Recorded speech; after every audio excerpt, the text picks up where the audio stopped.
Viewers, welcome to the channel. कैसे हैं आप सभी लोग? और उम्मीद करता हूं आप सब बढ़िया होंगे और आपकी पढ़ाई भी एकदम फर्स्ट क्लास चल रही होगी। So welcome to the channel. आज हम करने वाले हैं, क्या करने वाले हैं? Class 10th NCERT science second chapter acids, bases and salt.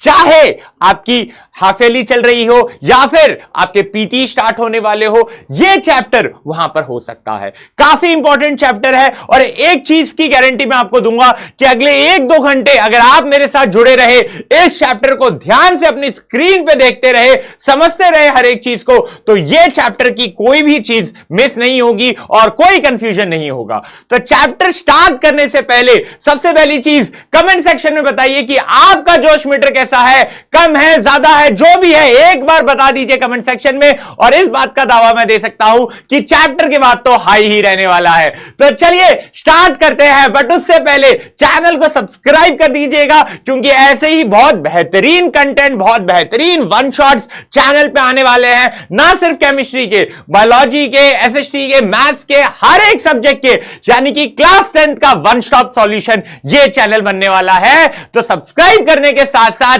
Bell notification को भी दबा दीजिएगा ताकि आपका कोई भी अपडेट मिस ना हो। तो चलिए देखते हैं एसिड, बेसिस एंड सॉल्ट में आज हम क्या देखने वाले हैं और क्या करने वाले हैं। तो चलिए सबसे पहले देख लेते हैं कि आज अपन को क्या क्या चीजें करनी है।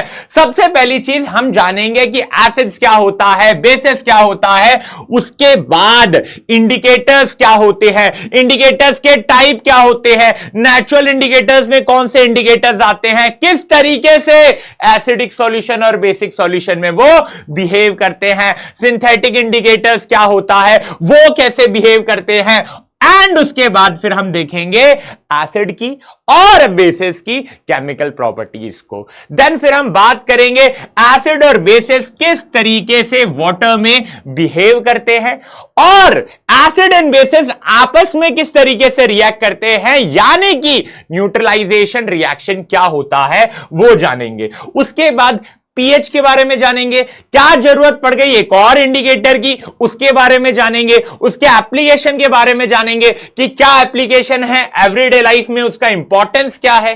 देन फिर बात होगी एक और कंपाउंड्स की, सॉल्ट्स की। सॉल्ट्स क्या होते हैं, है ना, सॉल्ट्स का फॉर्मेशन कैसे होता है, उनके टाइप्स क्या होते हैं, एंड देन कॉमन सॉल्ट यानी कि NaCl से क्या कंपाउंड बनते हैं, कैसे बनते हैं, क्या यूजेस है, वो हम जानेंगे। देन फिर हम लोग कवर अप करेंगे वाटर ऑफ क्रिस्टलाइजेशन और वहां पर एक special compound plaster of Paris, जो हमेशा एग्जामिनर का एक फेवरेट टॉपिक रहता है क्वेश्चन पूछने के लिए। प्लास्टर ऑफ पेरिस को समझेंगे, देखेंगे वो किस तरीके से बनता है। तो यार बहुत कुछ है पढ़ने के लिए, बहुत कुछ है समझने के लिए। एक चीज बस मैं आपसे मानूंगा कि आप अगले 1-2 घंटे ध्यान अपनी स्क्रीन पे रहना चाहिए, साथ में कॉपी लेके बैठिए, जो जो चीजें समझ में आ रही है सब लिखते जाइए, जो नहीं समझ में आ रहा है उसको भी आप लिख लीजिए ताकि बाद में अपने डाउट्स को आप क्लियर कर सके इस वीडियो को वापस से देखकर, है ना। चलिए स्टार्ट करते हैं फिर आज का लेक्चर। और सबसे पहले एक क्वेश्चन हमारे मन में आता है कि चलिए चैप्टर तो एसिड, बेसिस एंड सॉल्ट है ही, लेकिन सर ये एसिड क्या होता है ये बता दीजिए पहले कि एसिड होता क्या है। तो एक सिंपल सी डेफिनेशन बताऊं, ऐसे केमिकल सब्सटेंस, कैसे केमिकल सब्सटेंस, ऐसे केमिकल सब्सटेंस जिनका टेस्ट सॉर होता है, खट्टा होता है, और ये बोलते ही आपके मन में कुछ ऐसे फ्रूट्स जैसे नींबू हो गया, है ना, लेमन, संतरा हो गया, ये सारी पिक्चर्स आपके माइंड में भी आ रही होगी और आपको ये लग रहा होगा क्या इनके अंदर भी एसिड होता है। तो जी हां, एसिड्स ऐसे सब्सटेंस होते हैं जिनका सोरेन टेस्ट होता है। अब बात कर लेते हैं कि इनके टाइप्स की, कि किस किस टाइप के एसिड अपने पास होते हैं। सबसे पहले अगर हम सोर्स के बेसिस पे अगर क्लासिफिकेशन करते हैं तो 2 कैटेगरीज आती हैं। पहली है ऑर्गेनिक एसिड और दूसरी हमारे पास आती है मिनरल एसिड। ऑर्गेनिक एसिड क्या होते हैं, जिनमें कार्बन रहता है और जो हमें प्लांट्स एंड एनिमल्स में पाई जाती है, नेचुरली वो वहां पर मिलती है। जैसे कि अगर मैं बात करूं एसिटिक एसिड की, सिट्रिक एसिड की, टार्टरिक एसिड की, ऑक्सैलिक एसिड की, ये सारे किस कैटेगरी में आते हैं? अगर यहां पर आप जितने भी नाम देख रहे हैं, ये सारे नाम आपको किस कैटेगरी में आते मिल रहे हैं? ऑर्गेनिक एसिड की। उसके बाद अगर मैं बात करता हूं तो हमारे पास मिनरल एसिड है जो कि इनऑर्गेनिक कंपाउंड से प्रिपेयर किए जाते हैं। इनऑर्गेनिक कंपाउंड से प्रिपेयर किए जाने वाले एसिड्स की कैटेगरी को क्या कहा जाता है? मिनरल एसिड कहा जाता है। नाम सुना होगा आपने, hydrochloric acid HCl, nitric acid HNO3, sulphuric acid H2SO4, सारे किस कैटेगरी में आते हैं? मिनरल एसिड की कैटेगरी में आते हैं। तो ये तो आपको पता चल गया ऑर्गेनिक एसिड और मिनरल एसिड क्या होता है। इसके बाद एक और क्लासिफिकेशन होता है एसिड का on the basis of strength. Strength है तो या तो एक कमजोर होगा और एक स्ट्रांग होगा। तो सबसे पहली बात कर लेते हैं स्ट्रांग एसिड की कि स्ट्रांग एसिड क्या होते हैं, और फिर हम बात करेंगे इस बैच की कि वीक एसिड क्या होता है ना। सबसे पहले स्ट्रांग एसिड की बात कर लेते हैं। तो स्ट्रांग एसिड क्या होते हैं? तो स्ट्रांग एसिड ऐसे सब्सटेंस होते हैं या ऐसे एसिड जो वाटर में कंप्लीटली डिसोसिएट हो जाते हैं, वाटर में कंप्लीटली टूट जाते हैं और काफी मात्रा में H+ आयन क्या रिलीज करते हैं? काफी मात्रा में H+ आयन रिलीज करते हैं। और कौन से एसिड स्ट्रांग होते हैं? अभी हमने पढ़ा था मिनरल एसिड के बारे में। तो सारे मिनरल एसिड स्ट्रॉन्ग एसिड की कैटेगरी में आते हैं एक्सेप्ट आप बोलोगे carbonic acid, except carbonic acid. वहीं अगर वीक एसिड की अगर हम बात कर लेते हैं तो वीक एसिड क्या होते हैं? जो पार्शियली डिसोशिएट करते हैं। सर कंप्लीटली डिसोशिएट मतलब जैसे HCl है, पानी में टूट के H+ और Cl- दे देगा, कंप्लीटली डिसोसिएशन हो जाएगा, पूरा टूट जाएगा। लेकिन यहां पर वीक एसिड के केस में वो डिसोसिएशन, वो जो टूट रहा है वो पूरा नहीं टूटेगा, इसलिए हम बोलते हैं पार्शियल डिसोसिएशन हो रहा है। और यहां पर ये वर्ड इंपॉर्टेंट है कि वीक एसिड में आपको काफी कम अमाउंट में H+ आयन सॉल्यूशन में मिलता है और वहीं पर स्ट्रॉन्ग एसिड में ज्यादा मिलता है। यानी कि एक चीज तो मैं कंक्लूड कर सकता हूं, और वो क्या कंक्लूड कर सकता हूं कि एसिड की स्ट्रेंथ जो है, एसिड की स्ट्रेंथ जो है वो किसके ऊपर डिपेंड कर रही है? और वो डिपेंड कर रही है हाइड्रोजन आयन के कंसंट्रेशन पे। किस पे डिपेंड कर रही है? दिमाग में डाल लो कि कौन सा एसिड स्ट्रांग होगा जो ज्यादा H+ आयन देगा, कौन सा वीक होगा जो कम H+ आयन देगा। तो स्ट्रांग एसिड और वीक एसिड क्या क्लियर हो चुका है? जल्दी से कमेंट में बताइए, हां या ना में बताइएगा। चलिए उसके बाद हम बात करते हैं कि बेसिस क्या होता है ना। बेसिस को कवर कर लेंगे, है ना। बेसिस क्या होता है, चलिए जल्दी से बेसिस के ऊपर आ जाते हैं, है ना। बेसिस की बात कर लेते हैं कि बेसिस क्या होता है। अब बेसिस ऐसे सब्सटेंस होते हैं, ऐसे केमिकल सब्सटेंसेस जो बिटर इन टेस्ट होते हैं, है ना। ऐसे सब्सटेंसेस जो बिटर इन टेस्ट होते हैं उन्हें हम क्या बोलते हैं? उस सब्सटेंस को हम बोलते हैं जिनका टेस्ट बिटर होता है, उन्हें हम बेसिस कहते हैं, उन्हें हम बेसिस कहते हैं। एक चीज मुझे समझ में आ गई कि एसिड का टेस्ट सोर होता है और बेस का टेस्ट बिटर होता है। तो एसिड और बेस थोड़ी बहुत नॉलेज इसके बारे में हमें हो गई है। इन डिटेल थोड़ा आगे लेक्चर में जानेंगे कि अगर मैं वाटर में बात करता हूं तो एसिड कौन से आयन देते हैं और बेसिस कौन से आयन देते हैं। बेसिक डेफिनेशन मेरे माइंड में यहां तक, इस पॉइंट ऑफ टाइम तक क्लियर होना चाहिए कि अगर ऐसे सब्सटेंस है जिनका टेस्ट सोर है वो एसिड के अंदर आएंगे और जिनका टेस्ट बिटर है वो बेस के अंदर आएंगे। ये चीज क्लियर है। अब मान लीजिए, है ना, अब एक कल्पना में चलते हैं। मान लीजिए आप लैब में बैठे हो, दो बीकर आपके सामने टेबल पे रखे हैं, beaker A and beaker B, colourless है, एकदम पानी जैसे हैं।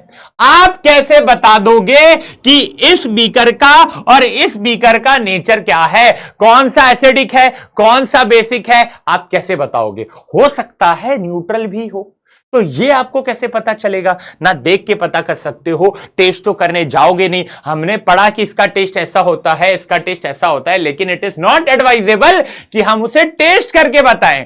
तो भैया टेस्ट नहीं कर सकते, देख के नहीं बता सकते, है ना, स्मेल से कुछ पता नहीं चल रहा, तो पता कैसे करें आखिरकार भैया कि कौन सा एसिड है और कौन सा बेस है? तो यहां पर हमारी मदद कर देता है एक सब्सटेंस जिसको हम किस नाम से जानते हैं? जिसको हम जानते हैं इंडिकेटर्स के नाम से। अब क्या होता है इंडिकेटर्स, चलिए इसको समझते हैं, फिर देखेंगे कि इस इंडिकेटर्स के क्या क्या टाइप्स होते हैं और वो क्या कलर चेंज करते हैं जब वो एसिडिक सॉल्यूशन में ऐड किए जाते हैं या जब वो बेसिक सॉल्यूशन में ऐड किए जाते हैं। तो इंडिकेटर्स ऐसे सब्सटेंस होते हैं जो हमें यह बताते हैं, क्या बताते हैं? उस सॉल्यूशन का नेचर बताते हैं। नेचर मंझे कि वो एसिड है या वो बेस है, एसिडिक इन नेचर है या बेसिक इन नेचर है। अब बता तो रहे हैं, कैसे बता रहे हैं? बोल के बता रहे हैं क्या? नहीं। कैसे बताते हैं? ये कलर चेंज करते हैं, या तो स्मेल, ऑर्डर कहते हैं ना उसे, ODOUR स्मेल, या तो ये कलर चेंज करके बताएंगे या तो ये स्मेल चेंज करके बताएंगे कि किसी भी सब्सटेंस का नेचर क्या है, कि वो एसिडिक इन नेचर है या फिर बेसिक इन नेचर है। तो चलिए इंडिकेटर तो हमें समझ में आ गया कि भैया ऐसी चीज जो मुझे बता रही है कि ये एसिडिक है या ये बेसिक है, तो उसे मैं इंडिकेटर बोलूंगा। अब इस इंडिकेटर का क्लासिफिकेशन आप कैसे करोगे? हम कह सकते हैं दो कैटेगरीज में इसको डिवाइड किया जाता है, नेचुरल इंडिकेटर्स और सिंथेटिक इंडिकेटर्स, है ना। नेचुरल इंडिकेटर्स और synthetic indicators one by one समझते हैं। नेचुरल इंडिकेटर्स की अगर मैं बात करता हूं तो नेचुरल इंडिकेटर्स ऐसे इंडिकेटर्स होते हैं जो हमें नेचुरल सोर्स से मिलता है, जैसे कि प्लांट, है ना। और ये जब भी आप इनको एसिड या बेसिस में डालेंगे, किस में डालेंगे? एसिड या बेस में डालेंगे, तो क्या कर रहे होंगे? अपने कलर को चेंज कर रहे होंगे। क्या कर रहे होंगे? अपने कलर को चेंज कर रहे होंगे। तो यह समझ में आ गया कि नेचुरल इंडिकेटर्स क्या होते हैं। अब कुछ एग्जांपल बता दीजिए सर जी। सबसे बढ़िया एग्जांपल है लिटमस, जो कि एक प्लांट से मिलता है जिसे लिचेन कहते हैं, है ना। इस प्लांट से हमें लिटमस मिलता है। हल्दी जो हम घर में यूज करते हैं वो भी एक इंडिकेटर है। रेड कैबेज, आपने ये सब्जी खाई है कि नहीं खाई, एक बार कमेंट में बता दीजिएगा। लेकिन रेड कैबेज जो है, रेड कैबेज भी एक तरीके का नेचुरल इंडिकेटर है। वही बात अब कर लेते हैं सिंथेटिक इंडिकेटर की। जब मैंने नेचुरल इंडिकेटर बताया तो काफी सारे बच्चों को समझ में आ गया होगा कि सिंथेटिक इंडिकेटर्स क्या होते हैं। फिर भी मैं एक चीज बता देता हूं कि ऐसे इंडिकेटर्स जो मैनमेड होते हैं, ऐसे इंडिकेटर्स जो मैनमेड होते हैं, लेबोरेटरी में बनते हैं, उन्हें आप क्या बोलते हैं? Synthetic indicator. और ये भी क्या शो करते हैं? कलर चेंज से हमें बताते हैं कि किसी भी सब्सटेंस का नेचर क्या है, कि ये एसिडिक इन नेचर है या फिर बेसिक इन नेचर। दो एग्जाम्पल आपको यहां पर स्क्रीन पे लिखे हुए दिख रहे होंगे। पहला दिख रहा होगा मिथाइल ऑरेंज, दूसरा दिख रहा होगा फिनोफ्थलीन, है ना। फिनोफ्थलीन और मिथाइल ऑरेंज दो एग्जाम्पल्स हैं सिंथेटिक इंडिकेटर्स के, जो हमें पढ़ना है कि ये क्या कलर चेंज शो करते हैं एसिड सॉल्यूशन में और क्या कलर चेंज शो करते हैं बेसिक सॉल्यूशन में। तो इंडिकेटर्स इंपॉर्टेंट रहता है क्योंकि यहां से एग्जामिनर अक्सर क्वेश्चन पूछ लेता है। किसी ना किसी सेट में क्लास 10th बोर्ड एग्जाम के इंडिकेटर से क्वेश्चन दिख जाता है, तो वहां हैरान होने वाली कोई बात नहीं है। आपको आना चाहिए कि इंडिकेटर्स क्या कलर चेंज शो करते हैं, है ना। चलिए सबसे पहले बात कर लेते हैं लिटमस से। एक नेचुरल इंडिकेटर है। अब ये देखेंगे कि हमें ये तो समझ में आ गया कि एक ऐसा नेचुरल इंडिकेटर है जो कि हमें प्लांट से मिलता है जिसका नाम लिचेन है। अब ये जो लिटमस है ना, दो कलर में आता है। एक रेड कलर का लिटमस पेपर आता है, एक ब्लू कलर का लिटमस पेपर आता है। जब मैं रेड लिटमस पेपर को, है ना, जब मैं रेड लिटमस पेपर को बेस में डालता हूं, ये मेरा बेसिक सॉल्यूशन था, मैंने रेड लिटमस पेपर को डाला, सॉल्यूशन में उसका कलर क्या हो गया? ब्लू, है ना। अगर आप रेड लिटमस पेपर को बेस में डालोगे तो कलर चेंज हो जाएगा रेड टू ब्लू। अगर आप रेड लिटमस पेपर को एसिडिक सॉल्यूशन में डालोगे तो कोई कलर चेंज नहीं होगा। मेरी बात को ध्यान से सुनना। रेड लिटमस पेपर को अगर आप ऐसे सॉल्यूशन में डालते हो जिसका नेचर एसिडिक है, वहां कोई कलर चेंज नहीं होगा। लेकिन अगर आप ऐसे सॉल्यूशन में डालते हो जो कि बेसिक सॉल्यूशन है, तो रेड से क्या हो जाएगा? कलर ब्लू हो जाएगा। यहां देख रहे हो कलर चेंज होकर ब्लू हो चुका है। वहीं अगर मैं बात करता हूं ब्लू लिटमस पेपर को अगर आप बेस में डाल दोगे तो कोई कलर चेंज नहीं होगा, लेकिन ब्लू लिटमस पेपर को यहां पर आप देख सकते हैं मैंने एसिडिक सॉल्यूशन में डाल दिया है ना, एसिडिक सॉल्यूशन में डाल दिया तो ब्लू लिटमस पेपर रेड हो गया है ना। तो blue litmus paper acidic solution में रेड हो जाता है और red litmus paper basic solution में ब्लू हो जाता है। यह कलर चेंज आपको कहां पर देखने को मिलेगा? जब आप लिटमस को एसिडिक या बेसिक सॉल्यूशन में डालेंगे। क्या यह बात क्लियर हो चुकी है? लिटमस क्या कलर चेंज शो करता है, रेड लिटमस क्या शो करता है, ब्लू लिटमस क्या शो करता है, यह चीज आपको क्लियर होगी। अब मुझे यह बताओ कि लिटमस की हेल्प से, कलर चेंज से आप ये तो बता पा रहे हो कि ये एसिडिक है या ये बेसिक है, लेकिन कमेंट सेक्शन में आप मुझे बताएंगे कि आप किस तरीके से बताओगे यूजिंग अ लिटमस पेपर कि कोई सॉल्यूशन न्यूट्रल है या नहीं। न्यूट्रल है वो कैसे पता चलेगा, ये आप मुझे कमेंट सेक्शन में बताएंगे ईमानदारी से, कहीं देखकर नहीं, कोई गूगल नहीं, कोई चैट जीपीटी नहीं, कुछ नहीं, ईमानदारी से यहां जितना पड़ा है थोड़ा बहुत दिमाग लगाओगे, कॉमन सेंस लगाओगे और फिर आप मुझे कमेंट सेक्शन में इसका आंसर बताओगे। चलिए बात कर लेते हैं हल्दी की, है ना। हल्दी का दूध तो बहुत पिया होगा, अब बात कर लेते हैं कि यह टर्मरिक एज एन इंडिकेटर कैसे काम करता है। अब देखिए टर्मरिक जो है, अगर आप इसे एसिडिक सब्सटेंस में डालोगे, ये मैंने क्या किया, टर्मरिक का एक पेपर बना लिया। कैसे बना? हमने टर्मरिक को गर्म करके सॉल्यूशन बना लिया, उसमें एक पेपर डिप कर दिया, तो काइंड ऑफ वो हमें एक टर्मरिक का पेपर मिल गया, है ना। अब उस पेपर को या आप डायरेक्ट टर्मरिक को भी एसिडिक सॉल्यूशन में डाल दोगे, आपको वहां पर कोई भी कलर चेंज देखने को नहीं मिलेगा, है ना। यानी कि टर्मरिक एसिडिक सॉल्यूशन में कोई कलर चेंज शो नहीं करता। लेकिन अगर आप बेसिक सॉल्यूशन में डालते हो तो वो रेड हो जाता है। बेसिक सॉल्यूशन में अगर आप डालोगे तो उसका कलर रेड हो जाएगा। तो टर्मरिक एसिड में कोई कलर शो नहीं करता, कोई कलर चेंज शो नहीं करता, बट बेसिक सॉल्यूशन में वो रेड हो जाता है। ये बात क्लियर हो चुकी होगी, है ना, ये बात क्लियर हो चुकी होगी। चलिए आगे बात करते हैं और नेचुरल इंडिकेटर्स को कवर करते हैं। इसमें एक फूल आपने देखा होगा, लाल कलर का फूल आता है जिसको हम बोलते हैं चाइना रोज। क्या बोलते हैं इस फूल को? हम चाइना रोज बोलते हैं। क्या है ये चाइना रोज? चलिए इसको कवर करते हैं, है ना। चाइना रोज क्या है, इस चीज को हम समझते हैं। चाइना रोज एक नेचुरल इंडिकेटर है ना, हिबिस्कस बोला जाता है, ठीक है। अब उसके पत्तों से बनता है, उसके पत्तों से आपने सॉल्यूशन बना लिया। अब जब इस सॉल्यूशन को आप एसिड में डालोगे तो पिंक मैजेंटा कलर आपको वहां देखने को मिलेगा। एसिडिक सॉल्यूशन में पिंक कलर आपको देखने को मिलेगा। न्यूट्रल है तो कोई कलर चेंज शो नहीं होगा, लेकिन अगर आपने बेसिक सॉल्यूशन में डाल दिया है तो वो सॉल्यूशन का कलर ग्रीन हो जाएगा। तो एसिड में मैजेंटा कलर, न्यूट्रल में कोई कलर नहीं, बेसिक में क्या शो करेगा? ग्रीन कलर शो करेगा। देख सकते हो कि इस टेस्ट ट्यूब जिसमें बेस था, मैंने जब उसमें चाइना रोज का सॉल्यूशन डाला तो वो ग्रीन हो गया, और सेम चाइना रोज सॉल्यूशन को जब एसिड में डाला तो वो कलर चेंज क्या देखने को मिला? वो कलर चेंज आपको पिंक देखने को मिला कि कलर चेंज होकर पिंक हो गया। ये चीजें याद रखनी है, नोट्स बना लो कि ये नेचुरल इंडिकेटर्स हैं। एसिड में ये कलर चेंज शो करते हैं, बेस में ये कलर चेंज शो करते हैं। अब आगे बढ़ते हैं, मिथाइल ऑरेंज की बात करते हैं, यानी कि अपने माइंड को बता दो, नेचुरल इंडिकेटर्स पढ़ लिए हमने, अब हमें बात करनी है किसकी?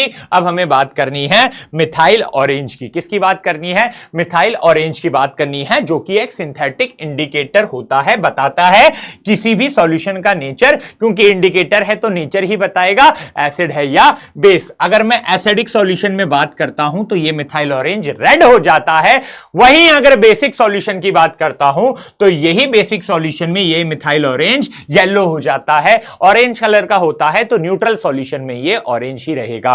तो आप ये देख पा रहे होंगे इस फिगर से कि अगर मैं मिथाइल ऑरेंज को एसिडिक सॉल्यूशन में डालता हूं तो सॉल्यूशन का कलर रेड हो जाता है, वही मिथाइल ऑरेंज को अगर मैं बेसिक सॉल्यूशन में डालता हूं तो कलर क्या हो जाता है? येलो हो जाता है। तो ये मिथाइल ऑरेंज है ना, मिथाइल ऑरेंज, फिनोल्फ्थालीन और लिटमस, टर्मरिक, ये 4-5 तो आपको याद रखने ही हैं। ठीक है, मिथाइल ऑरेंज का क्लियर है। अब बात को आगे बढ़ाते हैं और एक और सिंथेटिक इंडिकेटर को कवर करते हैं जो कि है फिनोल्फ्थलीन। अगेन अगर मैं फिनोल्फ्थलीन की बात करता हूं, है ना, तो ये एसिड बेस्ड टाइट्रेशन जब कक्षा 11वीं 12वीं में आप आएंगे तो प्रैक्टिकल में प्रोसेस होगी, है ना, एक्सपेरिमेंट्स करने होंगे एसिड बेस्ड टाइट्रेशन, वहां पर इसका नाम आप रेगुलर बेसिस पे सुनते रहेंगे। तो फिनोल्फ्थलीन अगर मैं बात करता हूं, एसिडिक सॉल्यूशन में अगेन कोई कलर चेंज शो नहीं करता है, न्यूट्रल में भी नहीं करता है, लेकिन अगर आप इसमें बेस में इसको डाल दो तो बेस में कलर क्या हो जाता है, पिंक हो जाता है। अब देख पा रहे होंगे कि जैसे ही मैंने फिनोल्फ्थलीन को बेस में डाला, कलर चेंज क्या हो गया, कलर डायरेक्टली चेंज होकर पिंक हो गया। क्या हो गया, कलर पिंक हो गया। यह चीज क्लियर है। फिनोल्फ्थलीन क्लियर है। तो यहां पर आपके इंडिकेटर्स जो है नेचुरल और सिंथेटिक क्लियर हो चुके हैं। अब एक और कैटेगरी आती है। अब तक जितने भी इंडिकेटर पढ़े थे वो सब कलर चेंज से बता रहे थे कि सब्सटेंस का नेचर क्या है, एसिडिक है या फिर बेसिक है। लेकिन एक और कैटेगरी ऑफ इंडिकेटर्स होते हैं जिनको बोला जाता है ऑल्फैक्टरी इंडिकेटर्स। क्या बोला जाता है, ऑल्फैक्टरी इंडिकेटर्स, जो कि स्मेल चेंज करके, क्या चेंज करके, हां सही सुना, स्मेल चेंज कर ये बताते हैं कि किसी सब्सटेंस का नेचर एसिडिक है या फिर बेसिक है। तो ऑल्फैक्टरी इंडिकेटर समझ में आ रहा है, क्या चेंज करते हैं, स्मेल चेंज करते हैं। उसके एग्जाम्पल अगर हम देखते हैं तो अनियन यानी कि प्याज और वेनिला एसेंस। अब भैया ये सोचने वाली बात है कि किस तरीके से ये काम करता होगा, कैसे स्मेल चेंज करके बता रहा है। तो हर सब्सटेंस की एक स्पेसिफिक स्मेल होती है ना, प्याज की एक होगी, वेनिला एसेंस की होगी। तो यार अगर इनको बेस के कॉन्टैक्ट में लाया जाए, अगर मैं अनियन की बात करता हूं, बेस के कॉन्टैक्ट में आता है तो इसकी जो स्मेल है वो फेड होने लगती है। एसिड सब्सटेंस के कॉन्टैक्ट में लाते हो तो वो एज इट इज रहती है। सेम अगर मैं बात करूं वेनिला एसेंस की, तो जब आप इन्हें बेस के कांटेक्ट में लाओगे तो वो स्मेल गायब हो जाएगी। और अगर मान लीजिए आप उसे एसिड के कांटेक्ट में लाते हैं तो स्मेल में कोई चेंज नहीं आता है। यानी कि जब स्मेल चेंज हो जाती है किसी सब्सटेंस के कांटेक्ट में आने से, तो हमें पता चल जाता है इसका नेचर क्या है। सही समझे, बेसिक है इसका नेचर। चलिए, तो इंडिकेटर वाला पार्ट हमने एकदम क्लियर कर लिया है। स्क्रीन पे दिख रहा होगा आपको एक एमसीक्यू। क्या पूछना चाह रहा है कि what colour does turmeric turn in a basic solution. Turmeric को अगर बेसिक सॉल्यूशन में डालते हो तो कलर क्या चेंज होता है, ए येलो, बी रेड, सी ग्रीन या डी ब्लू, है ना। क्या हो जाता है, टर्मरिक की बात की जा रही है। तो हमने पढ़ा था कि ये ऐसा नेचुरल इंडिकेटर है जो एसिड में कलर चेंज शो नहीं करेगा और बेस में क्या हो जाएगा, रेड कलर का हो जाएगा। और बेस में क्या हो जाएगा, रेड कलर का हो जाएगा। आई होप ये बात क्लियर होगी सभी को, है ना। आई होप ये बात क्लियर होगी सभी को।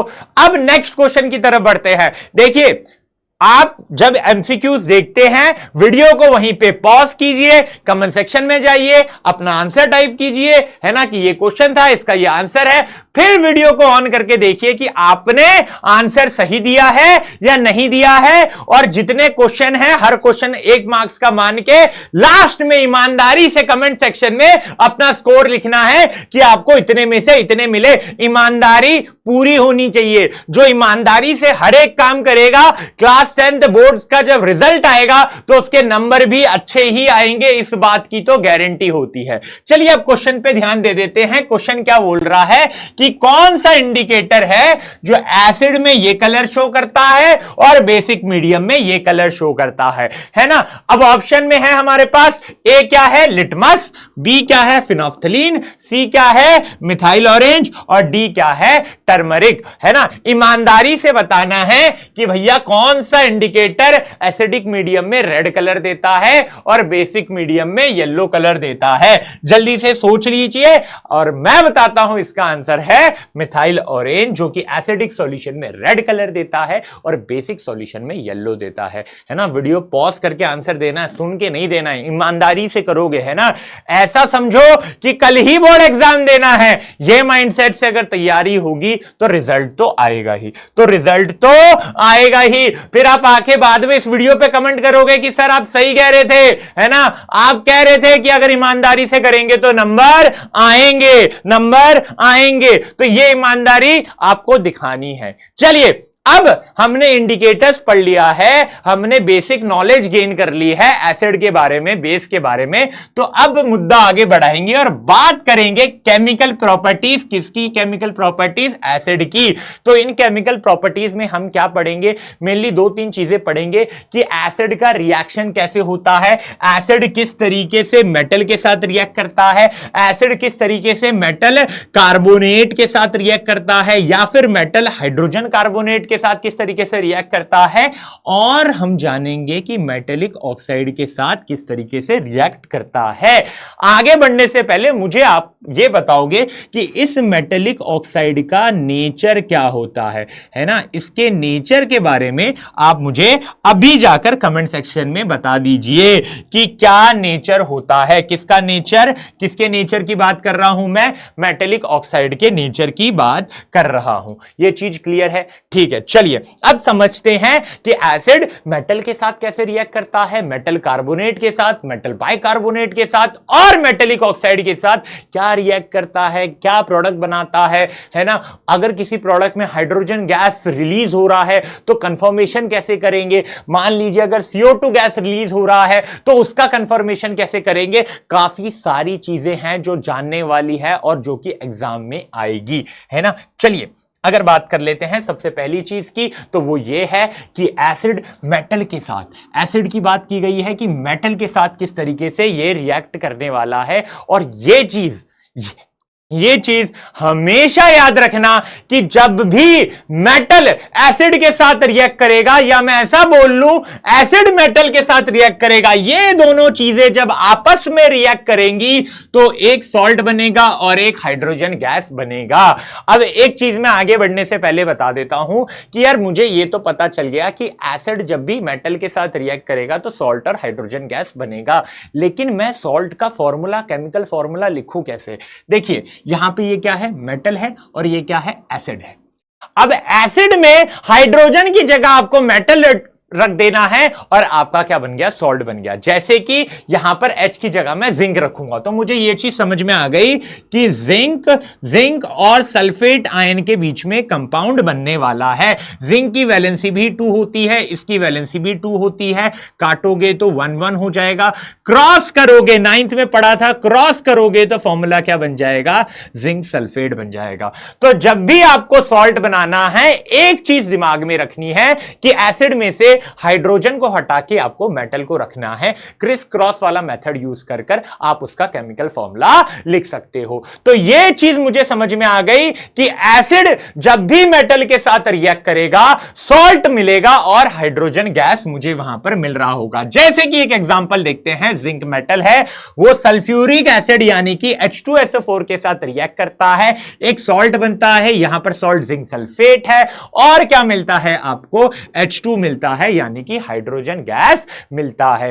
अब प्रश्न यह उठता है कि इस रिएक्शन में गैस बनती है जिसे हाइड्रोजन गैस बोलते हैं, इस गैस को कंफर्म कैसे किया जाए कि अच्छा यही गैस बन रही है? स्मेल नहीं है ना, कलर भी नहीं है, तो कैसे पता करोगे कि हां भैया गैस रिलीज हो रही है तो हाइड्रोजन ही हो रही है? कैसे पता करोगे?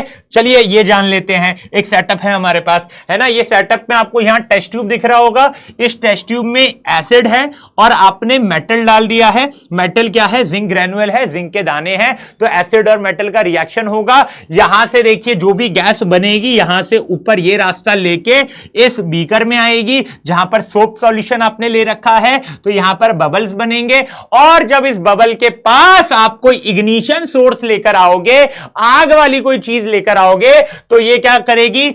पॉप साउंड के साथ जलेगी। कैसे जलेगी? पॉप साउंड के साथ जलेगी। तो हाइड्रोजन गैस का प्रेजेंस आप कैसे कंफर्म करोगे? आप कंफर्म करोगे उसको बर्न करके, और कैसी साउंड आपको मिलेगी? पॉप साउंड आपको मिलेगी। और ये काफी इंपॉर्टेंट है ना। ये डायग्राम से रिलेटेड बहुत सारे क्वेश्चन आ सकते हैं। पहला कि अगर सल्फ्यूरिक एसिड की जगह HCl ले लिया तो अगेन एसिड और मेटल का रिएक्शन है, हाइड्रोजन गैस बनेगा ही। जिंक ग्रैन्युअल की जगह अगर जिंक डस्ट ले लिया तो जिंक ग्रैन्युअल दाने टाइप होता है ना, और जिंक जो डस्ट होता है वो पाउडर फॉर्म में होता है, तो रिएक्शन थोड़ा और स्पीड से होने लगेगी। अगर एसिड की जगह बेस ले लिया तो सिंपल है, बेस भी जो मेटल के साथ रिएक्ट करता है सेम ही प्रोडक्ट बनता है, जो हम थोड़ी देर के बाद देखेंगे। तो ये डायग्राम से रिलेटेड क्वेश्चन जो है बन जाता है बोर्ड एग्जाम में, तो इसको मार्क कर लीजिएगा कि ये इंपॉर्टेंट है ना, ये जो चीज है वो काफी इंपॉर्टेंट है। तो हाइड्रोजन गैस का कंफर्मेशन पढ़ने के बाद हम दूसरी रिएक्शन की तरफ बढ़ते हैं, एसिड मेटल कार्बोनेट के साथ और मेटल हाइड्रोजन कार्बोनेट के साथ किस तरीके से रिएक्ट करता है। देखिए, मेटल का कार्बोनेट के साथ जो कंपाउंड होता है वो मेटल कार्बोनेट होता है। कार्बोनेट आयन आपने 9th में पढ़ा होगा, है ना, वो 3.4 चैप्टर नंबर 3 है ना, टॉपिक नंबर 3.4 एक टेबल दी गई है जहां पर सारे आयंस के आपको सिंबल दे रखे हैं और उनकी वैलेंसी दे रखी है। वो याद रहेगा तो आप किसी भी कंपाउंड का केमिकल फॉर्मूला लिख सकते हैं। तो ये ईमानदारी के साथ उस टेबल को आपको याद करना है। कार्बोनेट आयन होता है CO3 2-, तो अगर मेटल कार्बोनेट है और यहां पर मेटल सोडियम है तो कंपाउंड क्या हो जाएगा, सोडियम कार्बोनेट यानी कि Na2CO3। तो मान लीजिए कोई एसिड अगर मेटल कार्बोनेट के साथ रिएक्ट करता है तो वहां पर सॉल्ट मिलेगा, CO2 यानी कि कार्बन डाइऑक्साइड मिलेगा और H2O यानी कि वाटर मिलेगा। अगेन बोल रहा हूं कि एसिड किसके साथ रिएक्ट कर रहा है, मेटल कार्बोनेट के साथ रिएक्ट कर रहा है, और आपको वहां पर प्रोडक्ट क्या देखने को मिलेगा, एक सॉल्ट देखने को मिलेगा, CO2 और H2O देखने को मिलेगा।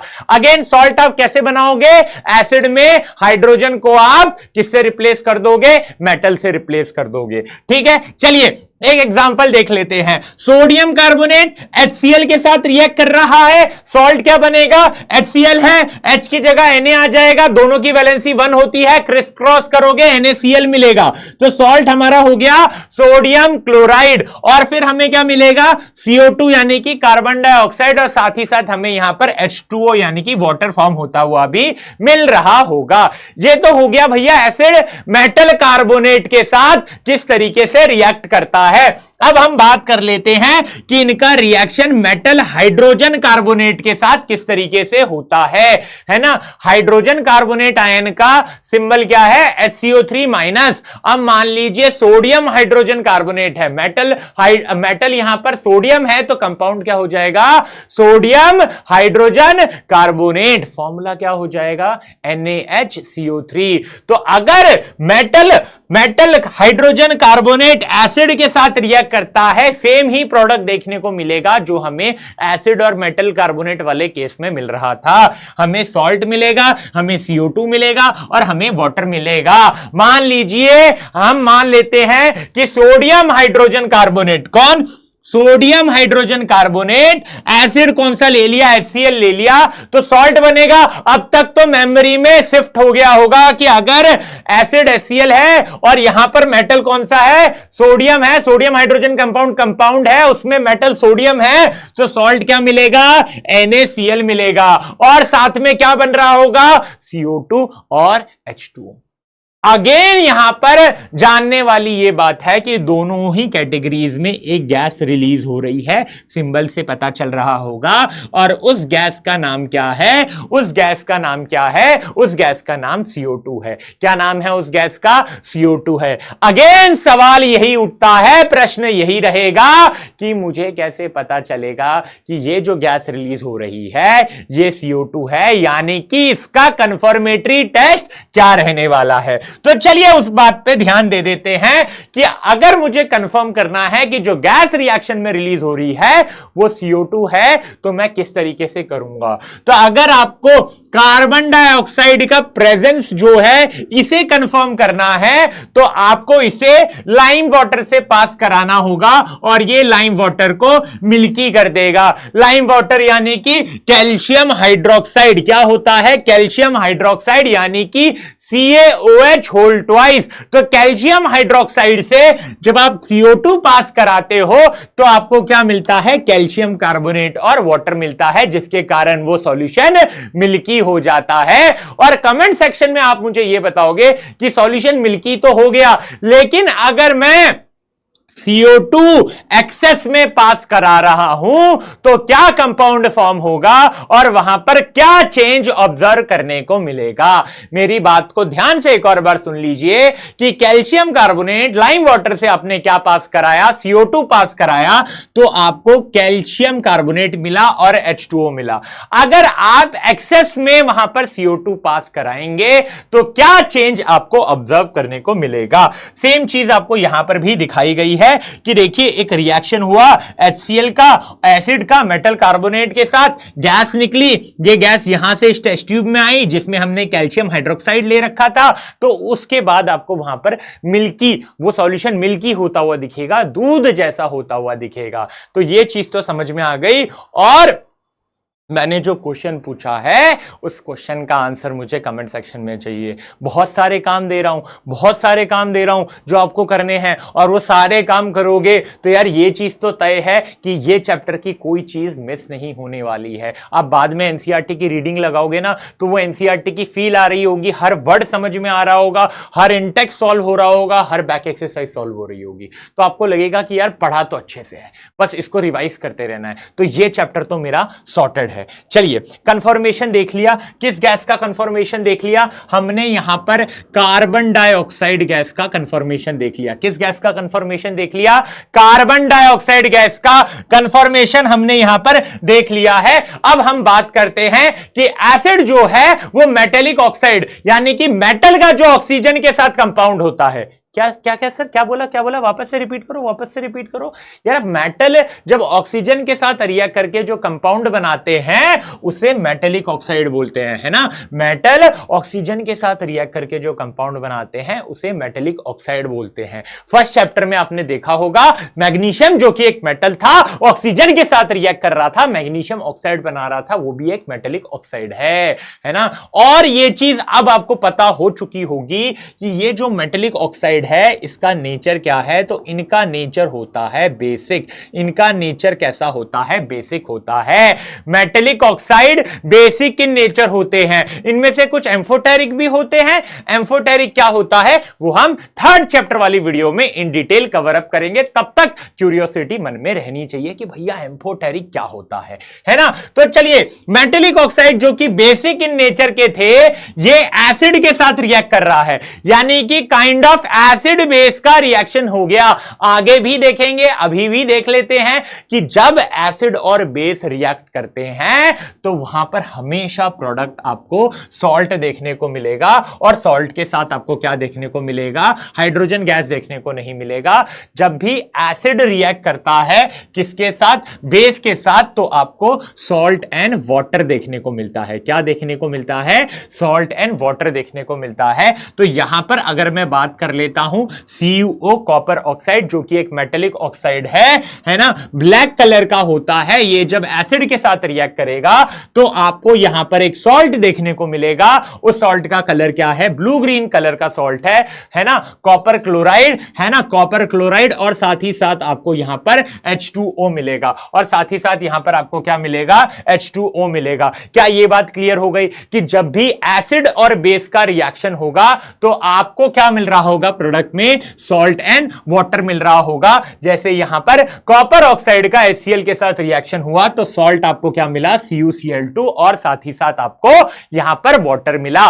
क्या यह चीज क्लियर हो चुकी है? तीनों ही कैटेगरीज ऑफ रिएक्शन एसिड की, चाहे मेटल के साथ रिएक्ट कर रहा हो या मेटल कार्बोनेट या फिर मेटल हाइड्रोजन कार्बोनेट के साथ रिएक्ट कर रहा हो, और अंत में मेटेलिक ऑक्साइड जो कि बेसिक इन नेचर थे, तो काइंड ऑफ वो एसिड बेस का रिएक्शन हुआ जहां पर आपको सॉल्ट देखने को मिला और वाटर बनते हुए देखने को मिला।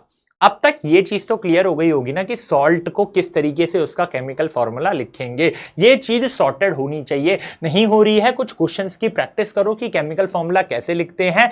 जब ये प्रैक्टिस कर लोगे तो यहां पर आपको कोई भी दिक्कत नहीं आने वाली है। चलिए, अब अगर एसिड खत्म कर लिया है तो बेस बुरा ना मान जाए, और अब बेस की बात कर लेते हैं, है ना। अब बेस की बात कर लेते हैं। यहां पर हम बात करेंगे कि केमिकल प्रॉपर्टी बेसिस की क्या है ना। बेसिस की केमिकल प्रॉपर्टीज के ऊपर हम डिस्कशन कर लेते हैं। सबसे पहली बात हम करेंगे कि बेसिस का मेटल के साथ रिएक्शन कैसा होता है, बेसिस का मेटल के साथ रिएक्शन, और फिर हम बात कर लेंगे बेसिस का नॉन मेटेलिक ऑक्साइड के साथ रिएक्शन किस तरीके से होता है। तो सबसे पहली चीज जो हमें पढ़नी है वो ये पढ़नी है कि बेसिस का मेटल के साथ रिएक्शन कैसा होता है। जैसा हमने एसिड का देखा था मेटल के साथ, ठीक वैसा ही रिएक्शन यहां भी देखने को मिलता है कि जब भी मेटल जो है वो बेस के साथ रिएक्ट करता है तो वहां पर सॉल्ट और हाइड्रोजन गैस बनता है। जब भी आपका मेटल बेस के साथ रिएक्ट करता है तो वहां पर आपको क्या मिलता है, सॉल्ट मिलता है और हाइड्रोजन गैस मिलता है। जिंक आपका क्या हो गया, मेटल, एक बेस सोडियम हाइड्रोक्साइड जिसका केमिकल फॉर्मूला क्या है, NaOH, तो आपको यहां पर एक सॉल्ट मिलेगा सोडियम जिंकेट Na2ZNO2, और साथ ही में आपको हाइड्रोजन गैस मिलेगा जिनका कंफर्मेटरी टेस्ट हम सभी ने एसिड वाले रिएक्शन में देख लिया था कि हाइड्रोजन गैस के पास आप इग्निशन सोर्स लाओगे तो पॉप साउंड से बर्न होगा। तो यह चीज मेरे दिमाग में अब बैठ जानी चाहिए कि बेसिस भी उसी तरीके से मेटल के साथ रिएक्ट करती है और सॉल्ट और हाइड्रोजन गैस वहां पर एज अ प्रोडक्ट हमको मिलता है। चलिए ये चीज तो क्लियर हो गई, ये चीज तो क्लियर हो गई। नेक्स्ट रिएक्शन हम देखेंगे बेसिस का नॉन मेटेलिक ऑक्साइड के साथ, लेकिन इससे पहले जानने वाली ये बात है कि नॉन मेटेलिक ऑक्साइड का नेचर क्या होता है, यानी कि नॉन मेटल जो होते हैं एलिमेंट्स, वो जब ऑक्सीजन के साथ रिएक्ट करते हैं तो जो कंपाउंड बनता है उसका नेचर क्या है, तो उसका नेचर एसिडिक होता है। उसका नेचर क्या होता है, एसिडिक होता है। तो अगर उसका नेचर एसिडिक होता है, अगेन यहां पे एसिड और बेस का रिएक्शन होगा और प्रोडक्ट क्या मिल जाएगा, सॉल्ट और वाटर मिलेगा। कंफ्यूज नहीं होना है, क्या मिलेगा, सॉल्ट और वाटर मिलेगा, है ना। एसिड और बेस का जब भी रिएक्शन होगा वहां पर सॉल्ट और वाटर ही मिलेगा। ये तो यहां पर छप जाना चाहिए, है ना, यहां पे चीजें छपी होनी चाहिए, ठीक है। इसमें अगर एग्जांपल देख लेते हैं तो कैल्शियम हाइड्रोक्साइड जो कि एक बेस है और CO2, कार्बन एक नॉन मेटल है, ऑक्सीजन के साथ कंपाउंड बनाता है, तो CO2 आपका क्या हो गया, नॉन मेटलिक ऑक्साइड हो गया। CO2 आपका क्या हो गया, नॉन मेटलिक ऑक्साइड हो गया। और इस नॉन मेटलिक ऑक्साइड का नेचर क्या है, एसिडिक है। तो काइंड ऑफ एसिड बेस का रिएक्शन है। एक सॉल्ट आपको मिलेगा जो कि है कैल्शियम कार्बोनेट, क्या है, कैल्शियम कार्बोनेट CaCO3, और साथ में हमें H2O यानी कि वाटर मिल रहा है। तो ये चीज तो मेरे दिमाग में छप चुकी होगी कि एसिड और बेस का रिएक्शन प्रोडक्ट हमेशा सॉल्ट और वाटर ही रहने वाला है। चलिए ये चीज तो मेरे दिमाग में क्लियर हो चुकी है, ये मुझे समझ में आ चुका है। आ चुका है कि नहीं, हाँ या ना, यस और नो, जल्दी से कमेंट में बताइएगा, है ना। चलिए ये चीज क्लियर है कि बेस जब भी नॉन मेटेलिक ऑक्साइड के साथ, यहां ये बेस था, नॉन मेटेलिक ऑक्साइड के साथ रिएक्ट किया, सॉल्ट और वाटर मिला, सॉल्ट और वाटर मिला। चलिए ये चीज क्लियर करके अब हम लोग आगे बढ़ते हैं, है ना। अब कॉमन चीजों के बारे में देखते हैं कि यार इन दोनों में क्या कॉमन है ना, दोनों में कॉमन चीजें क्या है। एसिड को, अब ये बात आपको समझनी होगी और ये काफी इंपॉर्टेंट है, एसिड को अगर आप पानी में डालोगे तो कौन सा आयन मिलता है, H+। बेस को जब आप पानी में डालते हो तो मोस्टली कौन सा आयन मिलता है, मोस्टली केसेस में बोलता हूं, हर केसेस में नहीं बोलूंगा क्योंकि कुछ ऐसे बेसेस भी होते हैं जो नहीं रिलीज करते हैं, बट वो बेसेस होते हैं। बट मोस्टली अगर मैं बात करता हूं तो एसिड जो है वो वाटर में H+ आयन रिलीज करते हैं और बेसिस जो है वो वाटर में OH- आयन रिलीज करते हैं। तो मान लीजिए मेरे पास एक एसिडिक सॉल्यूशन है, जैसे कि मैंने इस बीकर में ले रखा है, यहां पर आप देख सकते हैं कि एक एसिडिक सॉल्यूशन मैंने लिया है, फिर मैंने इसे एक्सटर्नल सर्किट से कनेक्ट किया है। देखिए यहां पर ये आयरन नेल जो है सॉल्यूशन में डिप है, लेकिन अगर आप देखोगे कि ये जो दो आयरन नेल है ये आपस में कॉन्टैक्ट में नहीं है, ये सॉल्यूशन के साथ कॉन्टैक्ट में है। और अगर मैं एक्सटर्नल सर्किट देखता हूं तो एक्सटर्नल सर्किट पूरी तरीके से कंप्लीट है, लेकिन ये दो नेल आपस में कांटेक्ट में नहीं है, ये सॉल्यूशन के साथ कांटेक्ट में है, तो यहां से सर्किट अभी इनकम्प्लीट है ना, यहां से सर्किट अभी इनकम्प्लीट है। लेकिन अगर मैं यहां पर मान लेता हूं कि ये एसिडिक सॉल्यूशन है और जैसे ही स्विच ऑन करता हूं, स्विच ऑन करते ही मुझे दिखेगा कि ये जो बल्ब है ये ग्लो करेगा, ये जो बल्ब है ये ग्लो करेगा। लेकिन सेम अगर मैं ग्लूकोज का सॉल्यूशन ले लेता हूं, ग्लूकोज का सॉल्यूशन ले लेता हूं या फिर मैं अल्कोहल का सॉल्यूशन ले लेता हूं, तो उस केस में ये जो बल्ब है इट विल नॉट ग्लो, है ना, ये नहीं जलेगा, इट विल नॉट ग्लो। उस केस में आपका बल्ब नहीं जल रहा होगा, इस केस में आपका बल्ब नहीं जल रहा होगा। यह चीज आपको समझनी होगी। और इसके पीछे का रीजन भी देखते हैं कि यार यहां तो एसिड था, यहां तो एसिड था, लेकिन एसिड की जगह अगर कोई बेस भी होता तब भी ये बल्ब जो है वो जल जाता। लेकिन यहां पर ग्लूकोज और अल्कोहल इन कंपाउंड में क्या कमी है, या एसिड और बेस के पास ऐसा क्या है कि भैया उसके केस में तो बल्ब जल जाता है और हमारे केस में नहीं जलता, है ना। ग्लूकोज और इथेनॉल यही सोच रहे होंगे कि भाई उनके केस में तू जल जा रहा है, मेरे केस में तू जलता नहीं है, क्या बात है ऐसी।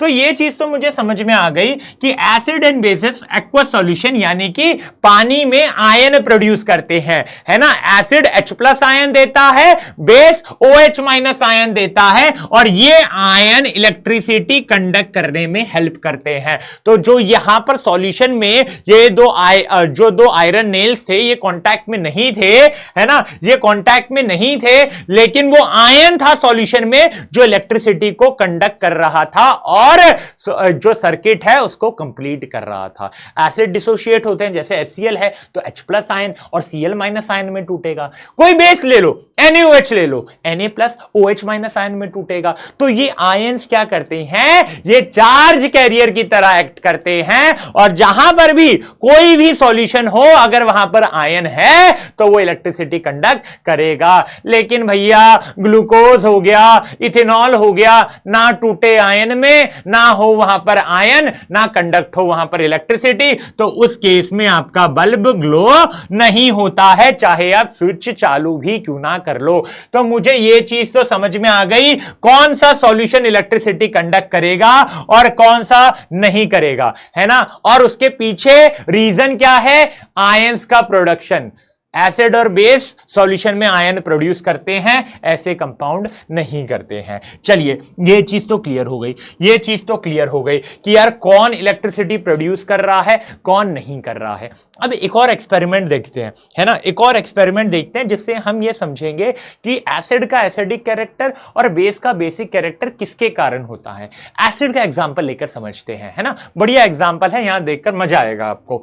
आपने एक रिएक्शन कराया, आपने क्या किया, सल्फ्यूरिक एसिड को टेस्ट ट्यूब में डाला जिसमें से सोडियम क्लोराइड था, तो अब इसमें सल्फ्यूरिक एसिड और NaCl है। सल्फ्यूरिक एसिड यानी कि सर H2SO4, और सोडियम क्लोराइड बोल रहे हो ना सर, सॉल्ट है ना sodium chloride NaCl, right sir, हाँ NaCl। तो मैंने रिएक्शन कराया H2SO4 और NaCl का। यहां पर आप देखोगे रिएक्शन में तो HCl गैस के फॉर्म में रिलीज हो रही होगी, गैस के फॉर्म में रिलीज हो रही है। मैं एक लिटमस पेपर लेकर आया ब्लू कलर का, मैं माइंड में ये लेकर आया था कि सर अभी आपने स्टार्टिंग में जब इंडिकेटर पढ़ाया था तब आपने बोला कि अगर ब्लू लिटमस पेपर एसिड के कॉन्टैक्ट में आता है तो वो रेड हो जाता है। मैं लेकर आ गया सर, HCl गैस यहां से निकल रही थी, HCl गैस यहां से निकल रही थी, मैं लिटमस पेपर लेकर आया, ब्लू ही लिटमस पेपर लेकर आया क्योंकि वो रेड होगी। लेकिन यहां पर आप ऑब्जर्व करोगे कि कोई कलर चेंज नहीं हुआ।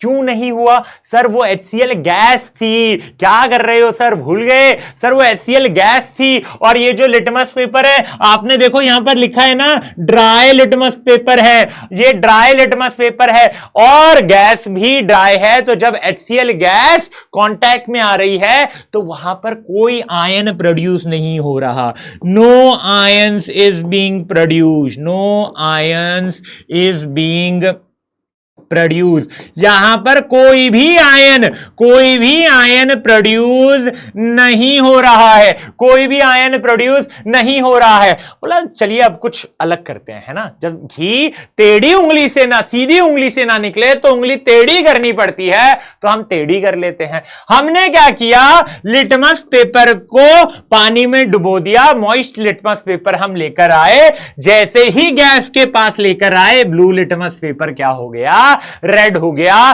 तो यहां से मैं ये समझ रहा हूं कि जब मैंने उसको गीला किया वहां पर H2O था, पानी की प्रेजेंस में ये जो HCl है ये आयन में टूटा और यहां से मुझे मिला H+, और ये H+ आयन रिस्पॉन्सिबल था एसिडिक कैरेक्टर के लिए, ये H+ आयन रिस्पॉन्सिबल था ब्लू लिटमस पेपर का कलर चेंज करके रेड करने के लिए। कौन था यहां पर कल्प्रेट, तो वो H+ आयन था। ये H+ आयन एसिड कब रिलीज करेगा, जब H2O होगा, पानी की प्रेजेंस में ही ये आयंस में टूटेंगे। ये चीज तो क्लियर हो गई। ये हमने देखा कि एसिड्स अगर वाटर में होते हैं तो क्या बिहेवियर शो करते हैं। सिमिलरली अगर मैं बेस की भी बात कर लूं, है ना, एसिड का तो हमने देख लिया कि वाटर में कौन सा आयन देंगे, H+ आयन देंगे, और यही H+ आयन के कारण सॉल्यूशन एसिडिक होता है। थोड़ी देर में जब हम स्ट्रेंथ और पीएच के ऊपर डिस्कशन करेंगे तो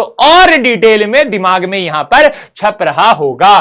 ठीक है, चलिए ये चीज तो हमने देख ली। अब एक और चीज मानने वाली बात है, समझने वाली बात है कि यार पानी में ना ये जो H+ आयन है, पानी में ना ये जो H+ आयन है ये एज इट इज नहीं रहते, ये एक और H2O मॉलिक्यूल के साथ रिएक्ट करके H3O+ बना लेते हैं, जो आपने अक्सर देखा होगा जिसे हाइड्रोनियम आयन कहते हैं। ये चीजें तो हमने देख ली कि वो लिटमस पेपर का जो कलर चेंज होता है क्यों होता है, लेकिन ये चीज जानने वाली है कि यार पानी में H+ ion as it is नहीं रहता है, एक और वाटर मॉलिक्यूल के साथ कंबाइन होता है, हाइड्रोनियम आयन बनाता है। और ये चीज तो अब मुझे दिमाग में छाप लेनी है कि इसके बिना तो एसिड H+ आयन रिलीज करने से रहा और एसिडिक बिहेवियर शो करने से रहा। पानी तो मांगता है तभी H+ आयन रिलीज हो रहा होगा। ये बात तो हमारे बच्चों को अब समझ में आ गई होगी कि अगर एसिड के बारे में पढ़ लिया है तो बेस का भी देख लेते हैं कि वाटर में क्या हाल होता है।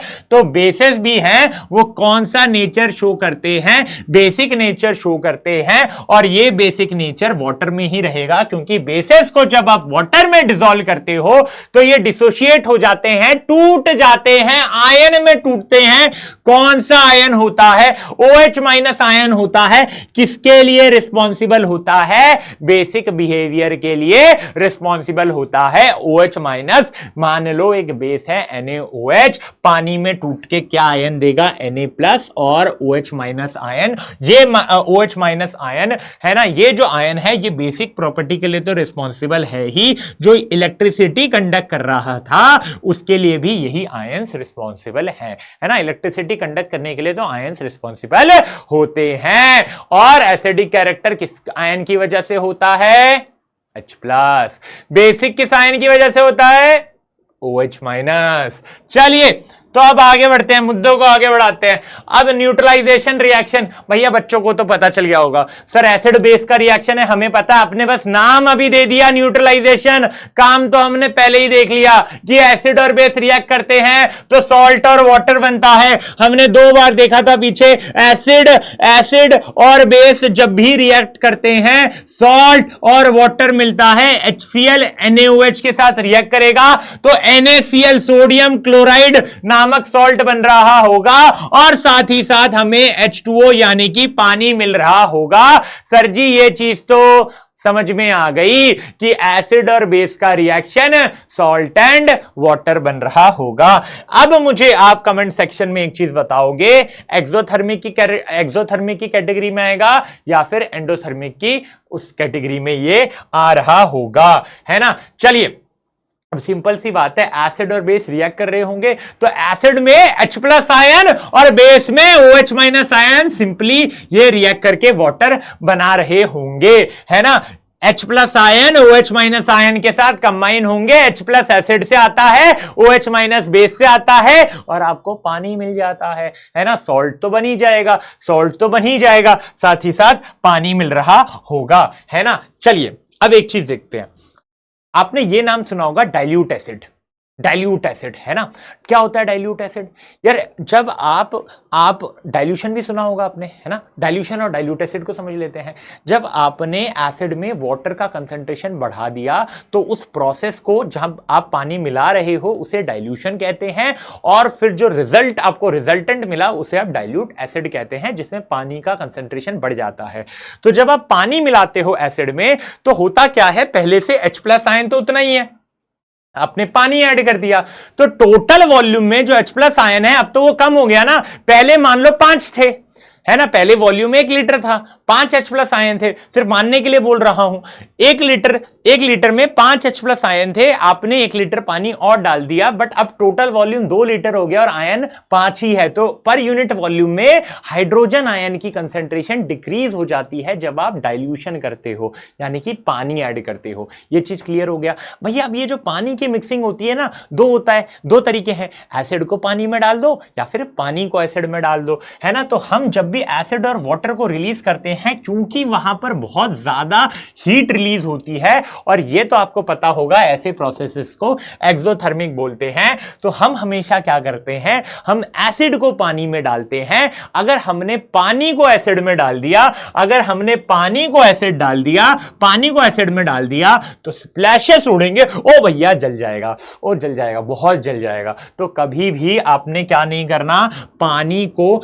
एसिड में नहीं डालना है। हमेशा आपको क्या करना है, एसिड को ही पानी में डालना है और कांस्टेंट आपको उसे हिलाते रहना है, स्टरिंग करते रहनी है, ठीक है। चलिए, तो और भैया यहां पर ना ये जो कंसंट्रेटेड एसिड होते हैं उनसे थोड़ा बच के, है ना, वो हार्म दे सकते हैं। तो जब भी आप उनको यूज करो तो थोड़ा ध्यान के साथ, है ना।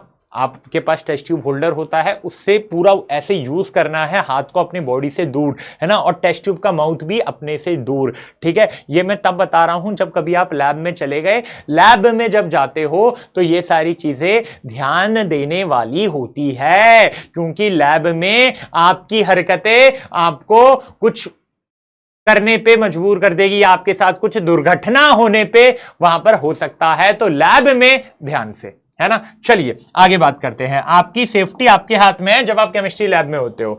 तो ये चीज तो मैंने समझ ली कि डाइल्यूशन क्या होता है। जब एसिड का डाइल्यूशन होता है तो H प्लस आयन कम हो जाता है पर यूनिट वॉल्यूम में, और अगर बेसिस का डाइल्यूशन करोगे तो OH माइनस आयन का पर यूनिट वॉल्यूम डिक्रीज हो जाएगा। ये चीज तो क्लियर हो गई। तो पानी मिलाया जब आपने तो प्रोसेस हो गया डाइल्यूशन, मिला क्या आपको, डाइल्यूटेड एसिड और डाइल्यूटेड बेस, यानी कि इसमें अगर डाइल्यूटेड एसिड है तो H प्लस आयन का कंसंट्रेशन कम हो गया होगा, डाइल्यूटेड बेस है तो OH माइनस आयन का कंसंट्रेशन कम हो गया होगा।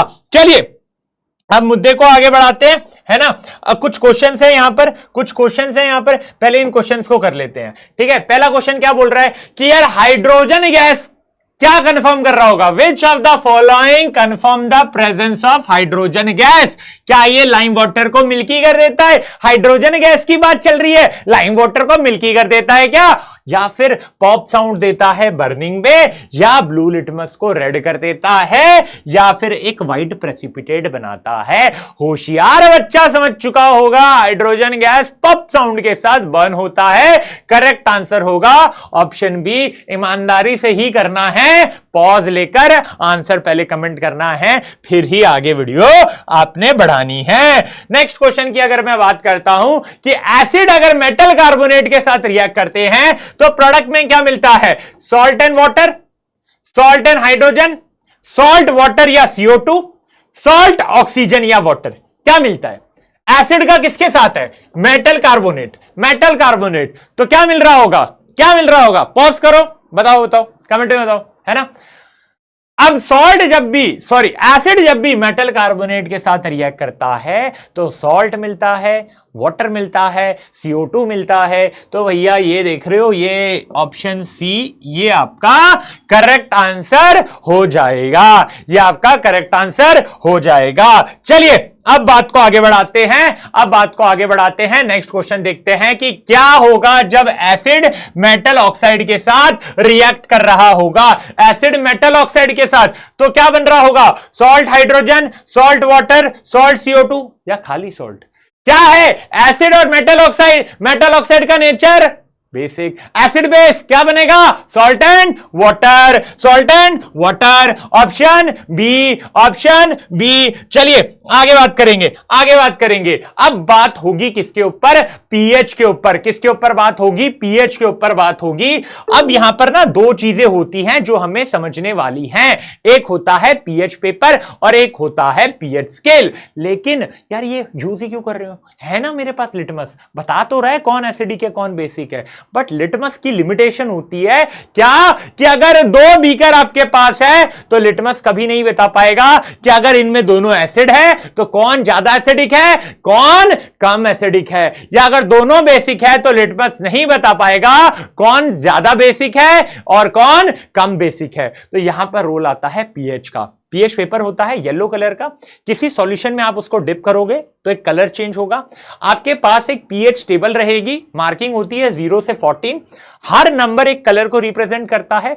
तो जब आपने पीएच पेपर को सॉल्यूशन में डाला तो जो कलर चेंज होता है आप मैच करते हो किसके साथ होता है ना, मैच करते हो, जिस नंबर से मैच हो गया तो सॉल्यूशन का पीएच वो हो गया। लेट से मैंने डाला, कलर आया रेड, है ना, तो मेरा पीएच हो गया 0। ठीक है, अब ये नंबर्स क्या रिप्रेजेंट करते हैं, इसमें कितने नंबर्स एसिडिक कैरेक्टर को शो कर रहे होते हैं, कितने बेसिक को कर रहे होते हैं, कितने न्यूट्रल को कर रहे होते हैं, उसकी बात कर लेते हैं। तो पीएच स्केल बेसिकली यूज कहां होता है, एसिडिक या बेसिक स्ट्रेंथ बताने में, है ना। और ये जो पीएच टेबल है ये हाइड्रोजन आयन के कंसंट्रेशन, सॉल्यूशन पे क्या हाइड्रोजन आयन का कंसंट्रेशन है उस पे बेस है। पीएच एक जर्मन वर्ड पोटेंस से आता है जिसका मतलब पावर होता है। तो पीएच यानी कि हाइड्रोजन आयन के कंसंट्रेशन के ऊपर डिपेंड कर रहा है। किस तरीके से करता है थोड़ी देर में जान लेते हैं। अब यहां पर आपको आपकी स्क्रीन पे ये जो दिख रहा है ये एक पीएच टेबल है। नंबर अगर आप ध्यान से देखोगे 0 से स्टार्ट होता है 14 तक जाता है। मैं यहां खड़ा हूं, मैं कहां खड़ा हूं, 7 पे। 7 नंबर क्या बता रहा है, न्यूट्रल। अगर किसी भी सॉल्यूशन का पीएच 7 आता है यानी कि उसका नेचर न्यूट्रल है। 14 आता है यानी कि मोस्ट बेसिक, और अगर 0 आ जाता है यानी कि सबसे ज्यादा एसिडिक सॉल्यूशन है। तो पीएच 0 म्हणजे एसिडिक, 7 म्हणजे न्यूट्रल, और 14 का मतलब क्या हो जाएगा, बेसिक। अब आप 7 पे हो, है ना, 7 पे हो। अब अगर मैं राइट की तरफ बढ़ता हूं, यानी कि मैं इस तरफ बढ़ता हूं, तो क्या हो रहा है, बेसिक स्ट्रेंथ बढ़ेगी, क्योंकि 7 से ज्यादा और 14 तक, 7 से ज्यादा और 14 तक क्या होता है, नेचर बेसिक। और अगर 7 से आप लेफ्ट की तरफ बढ़ते हो तो 7 से इधर की तरफ कौन सा कैरेक्टर इंक्रीज होता है, एसिडिक कैरेक्टर इंक्रीज होता है। तो एक सिंपल सी बात समझो, मैं 7 पे हूं, अगर 7 से मैं 14 की तरफ बढ़ता हूं तो कौन सा कैरेक्टर इंक्रीज हो रहा है, बेसिक कैरेक्टर, यानी कि OH माइनस आयन का कंसेंट्रेशन बढ़ रहा होगा। अगेन मैं 7 पे आ जाता हूं, मैं अब 0 की तरफ बढ़ रहा हूं, कौन सा आयन बढ़ रहा होगा, H+ आयन। जितना ज्यादा H+ आयन उतना ज्यादा एसिडिक कैरेक्टर और उतना कम आपका सॉल्यूशन का पीएच, और जितना ज्यादा बेसिक सॉल्यूशन होगा उतना ही ज्यादा OH माइनस आयन होगा और उतना ही ज्यादा पीएच का वैल्यू होगा। ये वैल्यू 0 से 14 में वेरी करेगी, है ना। ये चीज तो समझ में आ गई कि कब H+ आयन का कंसेंट्रेशन इंक्रीज हो रहा है तो वो क्या डिपिक्ट कर रहा है, OH माइनस का कंसेंट्रेशन इंक्रीज हो रहा है तो वो क्या डिपिक्ट कर रहा है ना। तो अगर 0 से 7 तक किसी भी सॉल्यूशन का पीएच है यानी कि एसिडिक नेचर होगा, 7 से 14 है तो बेसिक या अल्कलाइन बोल दो, ज्यादा OH माइनस आयन रहेंगे, और 7 यानी कि न्यूट्रल, वहां पर H+ आयन और OH माइनस आयन बराबर होंगे। तो ये चीज मुझे समझ में आ गई, पीएच का क्या रोल है, और कौन सी वैल्यू पे एसिडिक कैरेक्टर होगा, कौन सी वैल्यू पे बेसिक कैरेक्टर होगा। एक और बात, कलर्स याद रख लेना है। यहां पे रेड है, फिर येलोइश, न्यूट्रल पे ग्रीन और बेसिक में ब्लू आ जाता है। और जैसे जैसे आप 14 की तरफ बढ़ते हो कलर ब्लू का डार्क होता रहता है। ये चीज याद रहनी है। कलर से रिलेटेड भी क्वेश्चन बोर्ड एग्जाम में देखे गए हैं, तो कोई चीज हम छोड़ के नहीं जाएंगे जो एग्जाम में आ गई और फिर हमें नहीं आता तो हमारे नंबर चले गए। ये तो हम नहीं चाहेंगे, ये तो हम नहीं चाहेंगे। चलिए अब एक क्वेश्चन है, इनमें से कौन सी चीज इलेक्ट्रिसिटी कंडक्ट नहीं करती? HCl, NaOH, glucose, H2SO4। यार ये तो देख के समझ में आता है ना कि HCl और H2SO4 एसिड है और NaOH बेस है। बच्चा ग्लूकोज है ना, बाकी तीन तो आयन रिलीज करेंगे, एसिड H+ करेंगे, NaOH बेस है तो OH- कर रहा होगा और भी आयन होंगे वहां पे, तो वो तो कंडक्शन ऑफ इलेक्ट्रिसिटी में हेल्प कर रहे होंगे। लेकिन ग्लूकोज बेचारा, ग्लूकोज वहां पर आयन नहीं होंगे और इलेक्ट्रिसिटी कंडक्ट नहीं हो रही होगी। चलिए अब आगे बात करते हैं। Next, which ion is responsible for acidic behaviour in aqueous solution? Acidic behaviour तो पूरे ऑप्शन में आंख बंद करके मैं सिर्फ ढूंढूंगा H+ आयन को, मिल गया ऑप्शन बी पे टिक कर दूंगा, ऑप्शन बी करेक्ट हो जाएगा। एसिडिक बिहेवियर सीधा मेरा हाथ H+ में जाना चाहिए, बेसिक पे कहां टिक करने जाएगा हाथ मेरा? OH- आयन पे। चलिए अब बात को आगे बढ़ाते हैं। नेक्स्ट क्वेश्चन है, न्यूट्रल सॉल्यूशन का पीएच क्या होता है? 5, 0, 7, 14। 14 तो क्या हो गया? ज्यादा एसिडिक। 0 क्या हो गया? सॉरी 14 ज्यादा बेसिक, 0 ज्यादा एसिडिक, 5 7 से कम है यानी कि अभी भी एसिडिक है, कम एसिडिक है लेकिन एसिडिक है। न्यूट्रल किस पे होगा? 7 पे होगा। न्यूट्रल किस पे होगा? 7 पे होगा। चलिए ये बात क्लियर है ना? Next question, Which of the following substance is used to neutralize? Word पे फोकस करना है। अगर एक्सेस एसिड है ना, स्टमक में एक्सेस एसिड रिलीज हो गया है तो क्या यूज करोगे? यार इतना याद रखना है कि अगर एक्सेस एसिड है, एसिड ज्यादा है तो एसिड को न्यूट्रलाइजेशन रिएक्शन देखा ना कि एसिड को कौन न्यूट्रलाइज कर रहा था? बेस। ज्यादा बेस है तो कौन न्यूट्रलाइज करेगा? एसिड। यहां पर ज्यादा क्या है? एसिड। न्यूट्रलाइज कौन करेगा? बेस। NaCl सॉल्ट होता है, न्यूट्रल होता है। क्यों न्यूट्रल होता है थोड़ी देर में इसको जान लेते हैं कि भैया ये न्यूट्रल क्यों होता है। विनेगर एसिड होता है ना। बेकिंग सोडा बेस होता है ना। बेकिंग सोडा बेस होता है तो ये हम यूज करेंगे न्यूट्रलाइज करने के लिए। क्या न्यूट्रलाइज करने के लिए? एक्सेस एसिड न्यूट्रलाइज करने के लिए। तो ऑप्शन सी हमारा आंसर हो जाएगा। चलिए अब बात करते हैं कि यार ये जो पीएच है इसका डेली लाइफ में क्या इंपॉर्टेंस है ना। ये जो पीएच है इसका डेली लाइफ में क्या इंपॉर्टेंस है? तो यार डाइजेशन में आता है, टूथ डिके में रोल आता है, प्लांट एनिमल में आता है ना, और सेल्फ डिफेंस में आता है। यार प्लांट कहाँ ग्रो होते हैं? सॉइल में ग्रो होते हैं, तो सॉइल का भी पीएच होना चाहिए। अभी थोड़ी देर में सब समझ में आएगा कि क्या रोल होता है पीएच का। इसको देखते हैं है ना, इसको इन डिटेल में देखते हैं। सबसे पहली चीज हम देखेंगे कि यार डाइजेशन में देखिए कभी कभी क्या होता है, मतलब हमेशा, ये तो हमेशा के लिए होता है कि डाइजेशन के लिए हमारा जो स्टमक है एसिड रिलीज करेगा। कभी कभी ये एसिड का अमाउंट ज्यादा हो जाता है। अगर आपने ज्यादा खा लिया एसिडिटी हो गई है ना, ज्यादा एसिड रिलीज हो गया तो वहां पर इनडाइजेशन हो जाता है और अब आपकी हालत खराब होने लगती है, पेन और डिस्कंफर्ट फील होने लगता है। तो हमें अच्छा लगे इसीलिए हम एंटा एसिड यूज करते हैं जो कि माइल्ड बेस यानी कि वीक बेसेस होते हैं। तो ये जो एक्स्ट्रा एसिड होता है उस एक्स्ट्रा एसिड को स्टमक में न्यूट्रलाइज करते हैं, फिर हमें अच्छा लगता है। तो एंटा एसिड हमारी बॉडी के लिए सेफ होते हैं, बॉडी को कुछ हार्म नहीं करते हैं।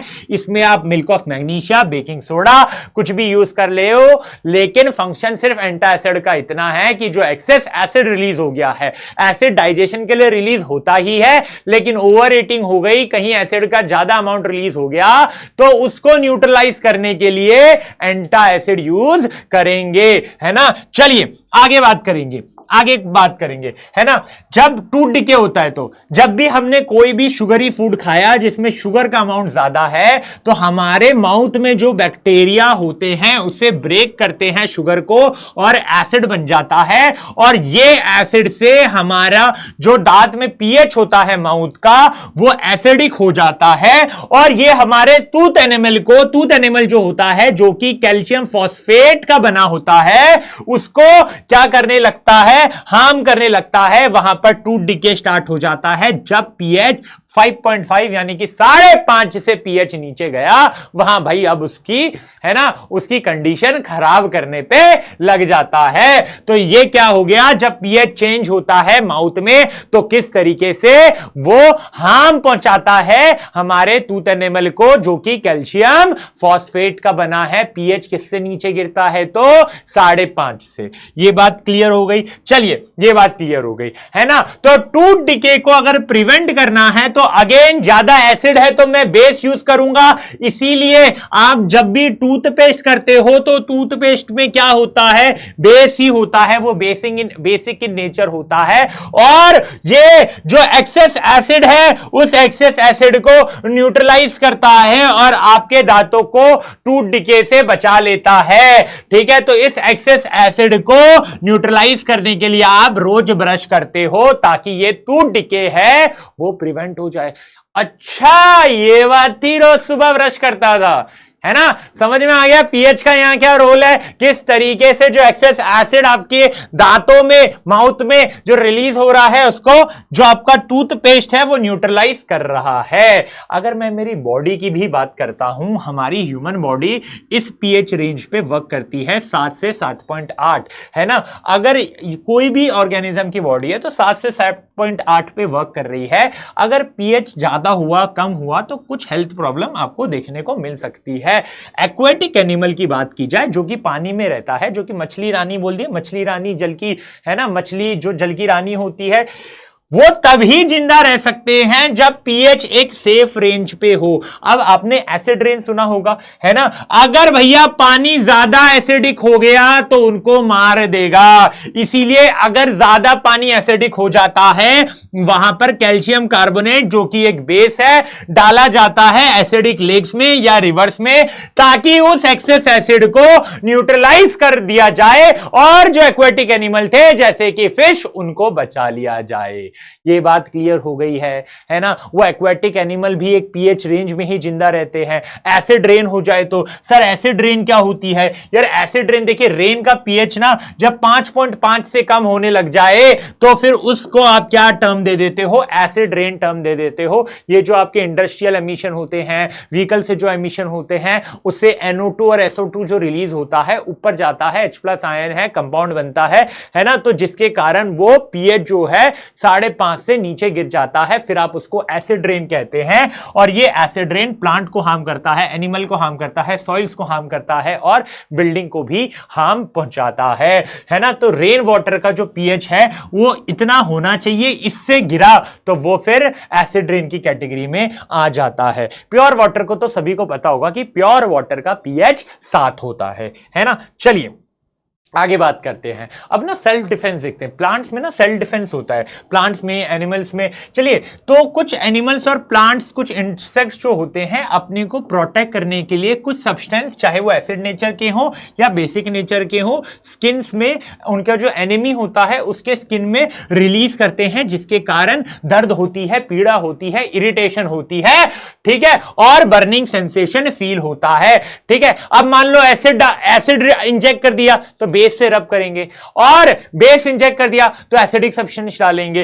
पहला देख लेते हैं कि अगर हनी बी ने काटा, हनी बी एक एसिडिक लिक्विड, कौन सा लिक्विड, क्या नेचर होता है, एसिडिक लिक्विड स्किन में रिलीज करती है, जिसके कारण पेन होता है, स्वेलिंग होती है। तो उस इफेक्ट से, उस प्रॉब्लम से छुटकारा पाने के लिए बेकिंग सोडा, एक माइल्ड बेस, एक वीक बेस है, बेकिंग सोडा का यूज किया जाता है ताकि उससे छुटकारा पाया जा सके और दर्द को कम किया जा सके। ये हनी बी जब काटती है उस केस में है। वैस्प क्या इंजेक्ट करता है, बेसिक लिक्विड। वैस्प की बात की जाए तो एक अल्कलाइन लिक्विड इंजेक्ट करता है, इसके कारण भी क्या होता है, दर्द होती है, पीड़ा होती है, क्योंकि यहां पर अल्कलाइन यानी कि बेसिक इन नेचर इंजेक्ट हुआ है।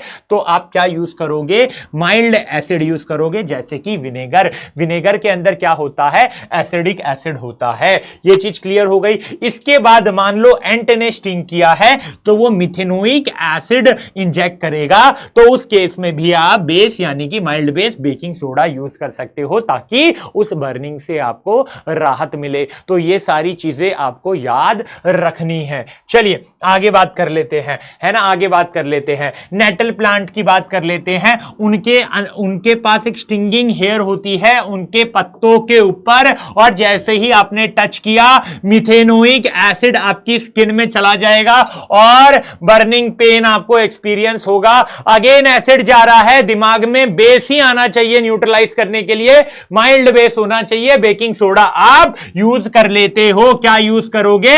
बेकिंग सोडा यूज कर लोगे, ठीक है। और एक और चीज है, डॉग प्लांट जो होते हैं वो आसपास ही होते हैं, उनका नेचर बेसिक होता है और वो इसको न्यूट्रलाइज कर देते हैं, जो एसिड है उसको न्यूट्रलाइज कर देते हैं और आपको शांति मिल जाती है, जो बर्निंग सेंसेशन फील हो रहा था उससे राहत मिल जाती है। चलिए अब आगे बात करते हैं, सॉइल के पीएच की बात करते हैं। सॉइल, कोई भी प्लांट है उसको ग्रोथ के लिए एक अप्रोप्रिएट पीएच रेंज चाहिए, है ना, एक अप्रोप्रिएट पीएच रेंज चाहिए। अगर ज्यादा एसिडिक होगा तो आप बेसिक सब्सटेंस डालोगे, ज्यादा बेसिक होगा तो आप एसिडिक सब्सटेंस डालोगे। मान लो कि पीएच जो है ज्यादा एसिडिक है तो आप उसमें बेस डाल दोगे, है ना। मैंने वहां क्या डाल दिया, क्विक लाइम डाल दिया या स्लेक लाइम डाल दिया, ताकि जो एसिडिटी है, जो ज्यादा एसिडिक नेचर है उसको न्यूट्रलाइज कर दिया जाए। मान लो ज्यादा क्या है, बेसिक है, ज्यादा क्या है, बेसिक है, तो आप क्या डाल दोगे, कंपोस्ट डाल दोगे, ताकि उसके बेसिक कैरेक्टर, उसकी जो एल्किनिटी है उसको रिड्यूस किया जाए। तो हमें एक स्पेसिफिक पीएच चाहिए, ना ज्यादा एसिडिक ना ज्यादा बेसिक। ज्यादा एसिडिक है तो बेस डालेंगे, कैल्शियम ऑक्साइड, कैल्शियम हाइड्रोक्साइड कुछ भी हो सकता है, और ज्यादा बेसिक है तो एसिड डाल देंगे। वहां पर हम कंपोस्ट का यूज कर सकते हैं या कुछ ऑर्गेनिक मैटर्स का यूज किया जा सकता है ना। और ये जो फर्टिलाइजर हम देखते हैं ना यूज होते हुए खेती में, वो भी पीएच को इंपैक्ट करते हैं। और फिर अगर ज्यादा एसिडिक हो रहा है तो हमें पता है क्या यूज करना है, ज्यादा बेसिक हो रहा है तो भी हमें पता है क्या यूज करना है। तो ये तो हमें समझ में आ रहा होगा क्वेश्चन पढ़ के क्या पूछ रहा है कि कौन सा प्लांट है जो मिथेनोइक एसिड हमारे बॉडी में इंजेक्ट करता है। रोज, नेटल, एलोवेरा, नीम, थोड़ी देर पहले ही पढ़ा था नेटल, है ना। नेटल होता है, ठीक है, स्टिंगिंग हेयर होते हैं उसके पत्तों पे, और रिलीफ पाना है तो डॉग प्लांट का पत्ता रगड़ लो या फिर कोई बेस यूज कर लो, बिकॉज इंजेक्ट क्या कर रहा है, एसिड, जो कि है मिथेनोइक एसिड। क्या ये बात क्लियर है? चलिए अब बात कर लेते हैं सॉल्ट के बारे में, है ना। ये जो है सॉल्ट इस चैप्टर का एक आखिरी पोर्शन है। अब हम आखिरी पड़ाव पे आ चुके हैं, एसिड, बेसेस एंड सॉल्ट में बात होगी सॉल्ट की। सॉल्ट एक ऐसा कंपाउंड है जो कब बनता है, जब मेटल हाइड्रोजन, एसिड में से हाइड्रोजन को मेटल रिप्लेस कर देता है तो सॉल्ट मिलता है। जो कंपाउंड मिलता है उसे सॉल्ट बोलते हैं। जनरली एसिड बेस के रिएक्शन से आपको सॉल्ट मिल जाता है और साथ ही साथ आपको पानी भी वहां पर मिलता है। यह चीज समझ में आ रही होगी कि सॉल्ट कैसे बनेगा। जब एसिड में हाइड्रोजन की जगह मेटल ने ले ली तो मेटल और किसका रिएक्शन, या ऐसा बोल दो एसिड और बेस का रिएक्शन। जनरली इस कैटेगरी में, एसिड और बेस की कैटेगरी में आपको सॉल्ट मिल जाता है और साथ ही साथ आपको वाटर भी मिल जाता है। क्लियर है यहां तक सभी को बात? हां या ना बोलिएगा, हां या ना बोलिएगा। तो जब भी एसिड और बेस रिएक्ट करेंगे तो क्या बनेगा, तो हमें सॉल्ट बनेगा। जैसे कि हाइड्रोक्लोरिक एसिड और सोडियम हाइड्रोक्साइड रिएक्ट कर रहे हैं, सॉल्ट क्या है, सोडियम क्लोराइड। साथ ही साथ हमें पानी भी मिल जाता है, साथ ही साथ हमें H2O यानी कि पानी भी मिल जाता है। चलिए आगे बात करते हैं, है ना। देखिए अगर सॉल्ट, हाइड्रोक्लोरिक एसिड, क्या मतलब, हाइड्रोक्लोरिक एसिड एक एसिड था जिसके रिएक्ट करने से बेस के साथ रिएक्ट किया, किसी भी बेस के साथ, तो सॉल्ट बना, तो उस सॉल्ट को आप क्लोराइड बोल सकते हो। अगर सॉल्ट सल्फ्यूरिक एसिड से बना है तो उसे सल्फेट बोल सकते हो, उस फैमिली को। अगर निट्रिक एसिड से बना है तो उसे नाइट्रेट बोल सकते हो। कार्बोनिक एसिड से बना है, H2CO3 से बना है तो कार्बोनेट बोल सकते हो। जस्ट सिर्फ फैमिली का नाम दिया है। सल्फेट है तो पता चल रहा है अच्छा सल्फ्यूरिक एसिड हो जाएगा एसिड। क्लोराइड है तो पता चल जाएगा एसिड कौन सा है, HCl, है ना। अगर नाइट्रेट है तो पता चल जाएगा एसिड कौन सा है, नाइट्रिक एसिड। क्लियर है क्या बात? हाँ या ना बोलना, यस और नो बोलना। चलिए अगर मैं सॉल्ट की फैमिली की बात करता हूं, देखिए तो इसमें दो सॉल्ट में दो चीज होती है, एक पॉजिटिव आयन होता है और एक नेगेटिव आयन होता है। तो दोनों की फैमिली से हम बोल सकते हैं, जैसे सोडियम क्लोराइड है, Na+ है और Cl- है, तो Na+ की भी मैं कह सकता हूं कि ये सोडियम फैमिली से बिलोंग करता है, NaCl। सेम मैं ये भी कह सकता हूं कि यहां पर Cl- भी है तो ये क्लोराइड फैमिली से भी बिलोंग करता है। तो अगर मैं सोडियम सॉल्ट की बात करूं तो सोडियम क्लोराइड आ जाएगा, है ना, सोडियम कार्बोनेट आ जाएगा, सोडियम हाइड्रोजन कार्बोनेट आ जाएगा, ये सब सोडियम के सॉल्ट है। वहीं क्लोराइड सॉल्ट आपको यहां पर क्लोराइड आयन देखने को मिलेगा, इसमें sodium chloride, potassium chloride, calcium chloride ये सब आ जाएंगे। तो पॉजिटिव और नेगेटिव आयन सॉल्ट में होते हैं, तो उसके हिसाब से आप फैमिलीज बना सकते हो पॉजिटिव आयन की, जैसे यहां सोडियम सॉल्ट की बन गई, और नेगेटिव आयन NaCl में क्लोरीन था तो क्लोरीन की भी फैमिली होती है, जैसे क्लोरीन सॉल्ट कह दिया, उसमें सारे सॉल्ट आ जाएंगे जिसमें नेगेटिव आयन में क्लोरीन होगा, और ऐसे सॉल्ट जिसमें पॉजिटिव आयन में Na+ होगा वो सोडियम सॉल्ट की फैमिली में आ जाएगा। चलिए चलिए ये बात क्लियर हो गई। अब सॉल्ट की बात कर लेते हैं, है ना, सॉल्ट सॉल्यूशन की बात कर लेते हैं कि सॉल्ट को पानी में मिला दिया। अक्सर ये मिसकंसेप्शन होता है कि अगर एक सॉल्ट सॉल्यूशन है तो वो हमेशा न्यूट्रल होगा, क्योंकि हमने हमेशा NaCl के बारे में सुना था कि इसका pH 7 होता है, लेकिन हर सॉल्ट सॉल्यूशन का pH 7 हो या उसका नेचर न्यूट्रल हो ऐसा जरूरी नहीं है। इस मिसकंसेप्शन को तोड़ दो कि भैया सॉल्ट सॉल्यूशन का pH 7 होगा या वो न्यूट्रल नेचर का होगा। तो सर कैसे डिसाइड करेंगे नेचर क्या है?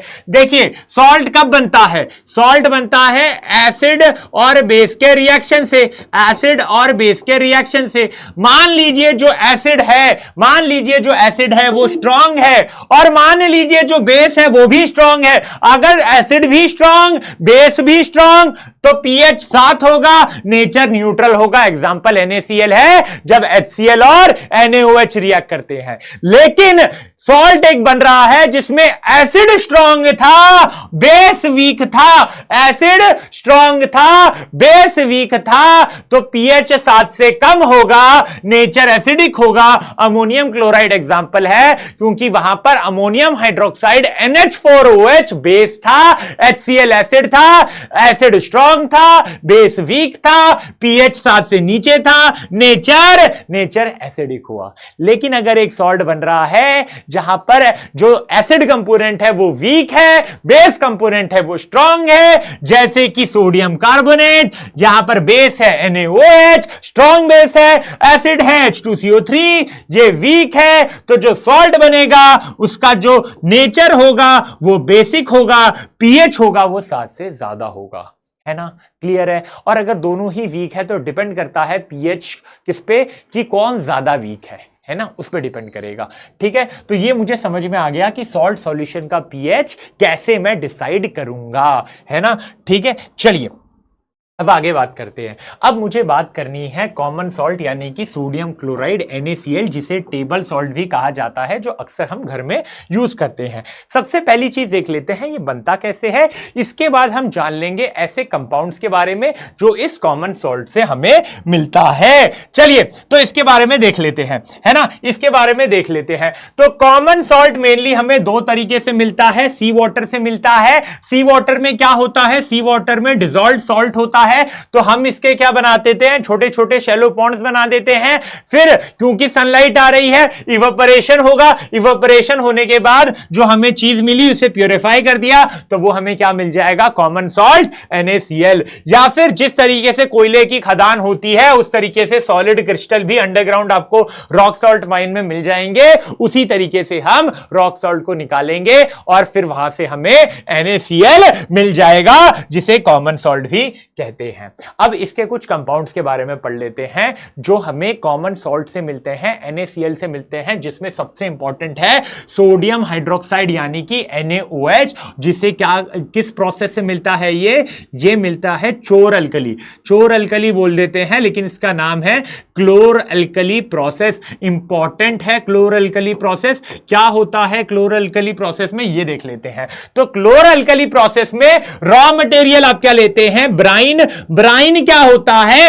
Aqueous NaCl solution. Aqueous NaCl यानी कि NaCl पानी में है, उसे ब्राइन सॉल्यूशन बोल दिया। प्रोडक्ट आपको यहां पर क्या मिलता है? हाइड्रोजन गैस मिलता है, क्लोरीन गैस मिलता है और सोडियम हाइड्रोक्साइड जिसे NaOH कह देते हैं वो मिलता है। पहले नाम पे बात कर लेते हैं। क्लोर अल्कली क्यों बोला गया? क्लोर रेफर्स टू क्लोरीन जो एक प्रोडक्ट था, और अल्कली रेफर्स टू NaOH जो भी एक प्रोडक्ट था। इसी के कारण इस प्रोसेस को क्या नाम दिया गया?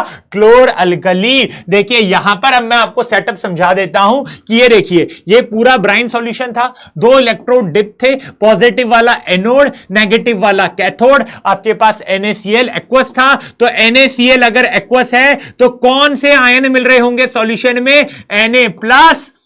Na+Cl- और पानी है, एक्वस है तो H+ और OH-। तो एक सिंपल सी बात है, Cl- आयन नेगेटिव है तो पॉजिटिव की तरफ, पॉजिटिव टर्मिनल की तरफ जाएंगे, उस इलेक्ट्रोड पे डिपॉजिट होंगे, क्लोरीन गैस मिल रही होगी। H+ आयन यहां पर पॉजिटिव है तो नेगेटिव की तरफ जाएंगे, हाइड्रोजन गैस बनाएंगे, और ये जो बच गए ना 2 आयन Na+ और OH-, ये हमें यहां पर मिल जाते हैं, है ना, कैथोड के पास, जिसे आप NaOH बोलते हो। पूरा रिएक्शन कुछ इस प्रकार से होता है कि NaCl जब पानी के साथ रिएक्ट करता है तो NaOH मिलता है, क्लोरीन गैस मिलता है, हाइड्रोजन गैस मिलता है ना। क्लोरीन येलोइश ग्रीन कलर का होता है, हाइड्रोजन पॉप साउंड से बर्न होता है, ठीक है। और NaCl आप लिटमस से टेस्ट कर सकते हो कि अगर दोनों लिटमस डाल रहे हो तो वहां कोई कलर चेंज नहीं होगा, बिकॉज उसका pH न्यूट्रल होता है। pH पेपर से भी आपको pH 7 मिल जाएगा। अब बात करते हैं यूजेस क्या होता है। सबसे पहले बात करेंगे हम हाइड्रोजन गैस के यूज की, जो कैथोड पे मिलता है। तो ये मार्गरीन बनाने के लिए, फ्यूल्स में अमोनिया बनाने के लिए यूज हो जाता है। क्लोरीन की बात करें तो ब्लीचिंग पाउडर बनाने के लिए यूज हो जाता है, वाटर ट्रीटमेंट्स में यूज हो जाता है, स्विमिंग पूल में आपने अक्सर यूज होते हुए देखा होगा, है ना, एज अ डिसइंफेक्टेंट यूज होते हुए देखा होगा, पेस्टिसाइड यूज होते हुए देखा होगा, ब्लीचिंग पाउडर के बनने में यूज होता है। और H2 और Cl2 मिलके एक इंपॉर्टेंट कंपाउंड बनाते हैं, हाइड्रोक्लोरिक एसिड। ये हाइड्रोक्लोरिक एसिड काफी इंपॉर्टेंट होता है क्योंकि ये भी अच्छे इंपॉर्टेंट कंपाउंड बनाने के लिए यूज होता है, जैसे कि अमोनियम क्लोराइड हो गया। तो 2 कंपाउंड के यूज हमने देख लिए, हाइड्रोजन का देख लिया, क्लोरीन का देख लिया, और उसके बाद अगर मैं बात करता हूं तो क्या आ जाता है? NaOH। क्या है? NaOH। अब इस NaOH का क्या यूज है? ये ना सोप एंड डिटर्जेंट बनाने में यूज होता है, आर्टिफिशियल फाइबर बनाने में यूज होता है, और डीग्रीसिंग, मेटल की डीग्रीसिंग करने के लिए यूज होता है। ये चीज क्लियर है? चलिए, यहां तक यूजेस वाला पार्ट है, क्लियर है। इसके बाद नेक्स्ट कंपाउंड की तरफ बढ़ेंगे, ब्लीचिंग पाउडर, जिसका केमिकल नेम कैल्शियम ऑक्सीक्लोराइड या कैल्शियम हाइपोक्लोराइड रहेगा। ये कैसे बनेगा? जो पहले वाली प्रोसेस थी क्लोर अल्कली, जो क्लोरीन प्रोड्यूस हुआ वो यहां पर यूज किया, और कैल्शियम हाइड्रोक्साइड के साथ रिएक्शन हुई तो कैल्शियम ऑक्सीक्लोराइड बना, जिसे ब्लीचिंग पाउडर कहा जाता है, और साथ में आपको पानी मिल गया, साथ में आपको पानी मिल गया। चलिए, तो ब्लीचिंग पाउडर कैसे बनता है? क्लोरीन और कैल्शियम हाइड्रोक्साइड रिलीज होता है तो कैल्शियम ऑक्सीक्लोराइड CaOCl2 मिलता है। क्या यूज होता है भैया ब्लीचिंग का? है ना, ब्लीचिंग पाउडर का यूज क्या होता है? तो ब्लीचिंग पर्पस के लिए यूज होता है, कॉटन एंड लिनन की ब्लीचिंग, टेक्सटाइल इंडस्ट्री में, वुड पल्प की, पेपर फैक्ट्री में, और लॉन्ड्री में क्लोथ्स की ब्लीच करने के लिए यूज होता है। ये एज एन ऑक्सीडाइजिंग एजेंट, यानी कि दूसरों को ऑक्सीडाइज करने के लिए भी केमिकल इंडस्ट्री में यूज हो जाता है, और ड्रिंकिंग वाटर को जर्म फ्री करने के लिए भी ब्लीचिंग पाउडर CaOCl2 का इस्तेमाल किया जाता है। चलिए आगे बढ़ेंगे, आगे नेक्स्ट कंपाउंड के बारे में जानेंगे, जो कि है baking soda, sodium hydrogen carbonate, NaHCO3। कैसे बनेगा?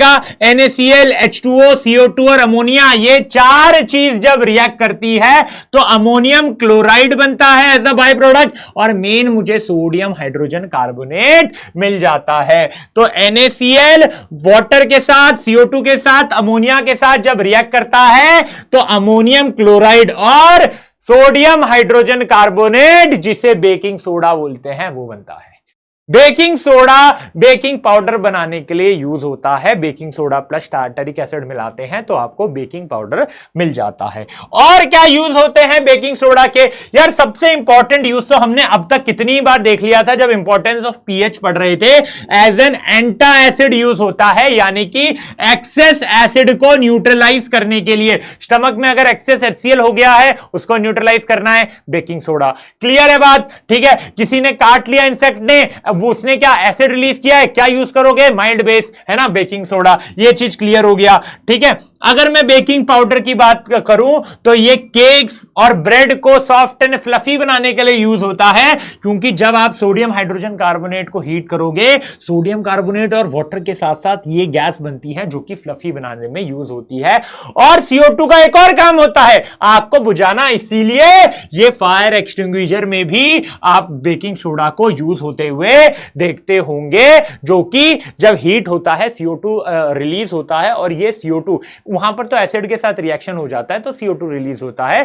ठीक है, और ये CO2 क्या करता है? आग को बुझाता है, इसलिए ये फायर एक्सटिंग्विशर में यूज होता है। चलिए वॉशिंग सोडा की बात कर ली जाए। सोडियम कार्बोनेट ये एक्चुअल में Na2CO3 डॉट 10H2O होता है ना। सोडियम कार्बोनेट डेकाहाइड्रेट कैसे बनता है? तो सबसे पहले तो आप सोडियम हाइड्रोजन कार्बोनेट बना लो। कैसे बनाओगे? NaCl, अमोनिया, H2O, है ना, CO2 रिएक्ट करके हमारा सोडियम हाइड्रोजन कार्बोनेट बन गया, है ना। सोडियम हाइड्रोजन कार्बोनेट बन गया, उसको हीट किया तो सोडियम कार्बोनेट, CO2 और H2O मिल जाएगा।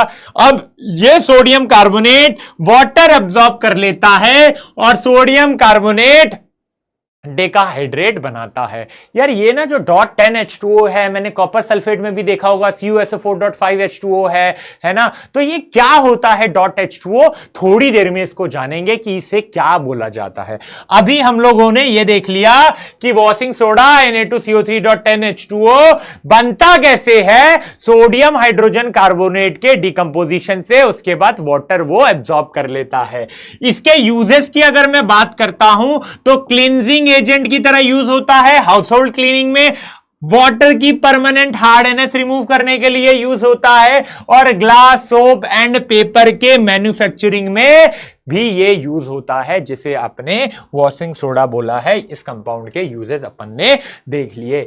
अब अपन बात करेंगे वाटर ऑफ क्रिस्टलाइजेशन की। ये जो मैं देखता हूं ना, CuSO4.5H2O, Na2CO3.10H2O, FeSO4.7H2O, तो ये जो .5H2O है, .10H2O है, .7H2O है, भैया ये क्या है? तो इसे ही तो वाटर ऑफ क्रिस्टलाइजेशन बोला जाता है। क्या होता है सर ये वाटर ऑफ क्रिस्टलाइजेशन?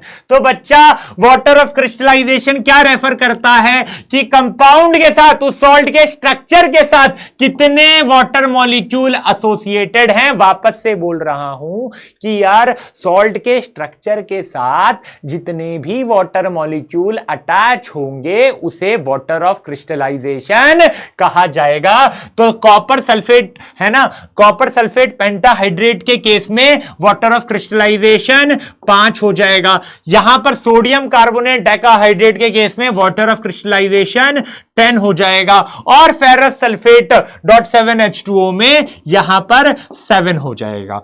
ठीक है, और ये जो वाटर ऑफ क्रिस्टलाइजेशन है शेप के लिए रिस्पॉन्सिबल होते हैं और कभी कभी कलर के लिए होते हैं। एक बढ़िया एग्जांपल से समझते हैं। CuSO4.5H2O है, ब्लू कलर का है। उस सॉल्ट को हीट करोगे, जैसे ही हीट करोगे वो एनहाइड्रस फॉर्म में आ जाएगा। एनहाइड्रस का मतलब है पानी लूज कर दिया है, अब वो CuSO4 में है ना। अगर CuSO4.5H2O है, हीट कर दिया, है ना, हीट कर दिया तो आपको क्या मिलेगा?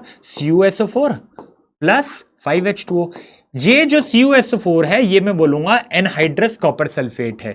ये क्या है? एनहाइड्रस कॉपर सल्फेट है। वापस से पानी डालो, वापस से ब्लू हो जाएगा, क्योंकि इसका कलर तो क्या है? Anhydrous copper sulphate white colour का होता है। वापस से ड्रॉपर से पानी डालना सॉल्ट में, वापस ब्लू कलर का हो जाएगा। ब्लू कलर के सॉल्ट को हीट करोगे तो वो anhydrous copper sulphate white colour का हो जाएगा, और वापस व्हाइट में पानी डाल दोगे तो वापस से इस फॉर्म में आ जाएगा। क्लियर है? क्लियर है ये चीज, वाटर ऑफ क्रिस्टलाइजेशन क्लियर हो चुका है।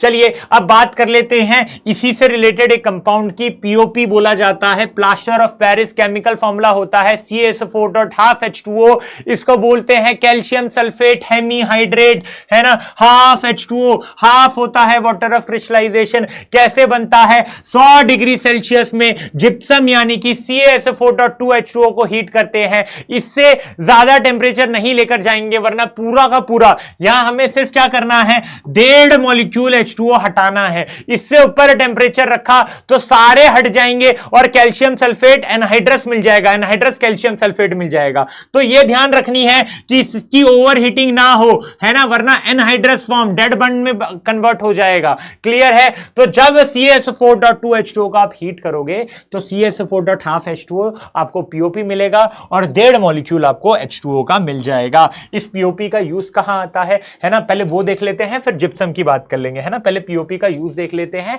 तो ये ना हॉस्पिटल्स में आपने देखा होगा जब डॉक्टर्स यूज करते हैं, किसी का फ्रैक्चर हो जाता है, बोन डिस्प्लेस हो जाती है, तो वहां पर पीओपी का यूज होता है, ठीक है। और घर में डेकोरेटिव्स में, होम डेकोर में पीओपी का यूज होता है, ठीक है। डेंटल वर्क्स में यूज होता है, ठीक है। आर्ट वर्क्स में इसका यूज होता है ना। तो होम डेकोर बोल दिया तो उसमें डेकोरेशन वाला पूरा पार्ट आ गया, है ना। आप ऊपर जो फॉल सीलिंग बनाते हैं वहां यूज होता है। आजकल तो फिर बेड के आजू बाजू बहुत सारी चीजें होने लग गई है भाई, है ना। तो पीओपी का यहां पर मेनली यूज होता है। अब अगर मैं जिप्सम की बात करता हूं, CaSO4.2H2O, जिप्सम एक नेचुरली ऑकरिंग मिनरल है, ठीक है, जिसमें वाटर ऑफ क्रिस्टलाइजेशन कितने हैं, 2 हैं, ठीक है। आप इसको 100 डिग्री सेल्सियस में हीट करोगे आपको पीओपी मिलेगा, प्लास्टर ऑफ पेरिस, जिसके यूज आप देख चुके हैं, जिसके यूज आप देख चुके हैं। चलिए कुछ और क्वेश्चंस हैं, देखते हैं, है ना, फिर अपन माइंड मैप देख के कंक्लूड करेंगे। कौन सा गैस है जब एसिड मेटल कार्बोनेट के साथ रिएक्ट करता है, एसिड मेटल कार्बोनेट के साथ CO2, एसिड मेटल कार्बोनेट के साथ CO2, है ना। जिप्सम को हीट करोगे तो क्या बनेगा, अभी पढ़ा था, वॉशिंग सोडा बनेगा क्या, पीओपी बनेगा क्या, NaCl बनेगा क्या, या बेकिंग सोडा बनेगा। तो भाई तुमने जिप्सम को 100 डिग्री सेल्सियस पे हीट किया है, पीओपी बनेगा। क्या बनेगा, पीओपी यानी कि प्लास्टर ऑफ पेरिस बनेगा, ठीक है। चलिए अब ये जो है ये आप मेरे को कमेंट सेक्शन में बताएंगे कि which of this is used to disinfect water and is part of bleaching powder. Bleaching powder का पार्ट है, वाटर को डिसइंफेक्ट करने के लिए यूज होता है। क्या है, NaSCO3 सोडियम हाइड्रोजन कार्बोनेट है, NaOH है, Cl2 है, CO2 है। होमवर्क क्वेश्चन है, होमवर्क क्वेश्चन है, काफी कुछ होमवर्क में दिया है, कुछ क्वेश्चंस भी दे देते हैं। चलिए अब माइंड मैप देख लेते हैं, है ना, ठीक है। 2 पार्ट्स में इसको बांटा है, पहले एसिड और बेस को समझते हैं। तो एसिड क्या होता है हमें समझ में आ गया, सोर टेस्ट का होता है। सॉल्यूशन में बात करें तो H+ आयन रिलीज करता है। अगर मैं सोर्स की बात करूं तो 2 कैटेगरी में बढ़ता है, मिनरल एसिड, है ना, जो प्लांट सोर्स में पाए जाते हैं, HCl हो गया, मिनरल एसिड जो मिनरल से बनते हैं। प्लांट सोर्स में तो आपको ऑर्गेनिक एसिड मिलते हैं, है ना, प्लांट सोर्स में आपको ऑर्गेनिक एसिड मिलते हैं, जिसमें आपका विनेगर आ गया जो एसिडिक एसिड में मिलता है ना। फिर अगर आप और देखेंगे सिट्रिक एसिड आपको लेमन में मिल जाता है। तो ये आपको प्लांट सोर्स में या नेचुरल सब्सटेंस में जो मिलता है ऑर्गेनिक एसिड होता है, जिसमें कार्बन होता है। इनऑर्गेनिक मटेरियल से मिनरल एसिड मिलता है, मिनरल से मिलता है, जिसमें HCl और H2SO4 आ गया। स्ट्रॉन्ग एसिड जो फुल्ली डिसोसिएट हो जाएंगे, कंप्लीटली डिसोसिएट होंगे, वीक एसिड पार्शियली डिसोसिएट होंगे।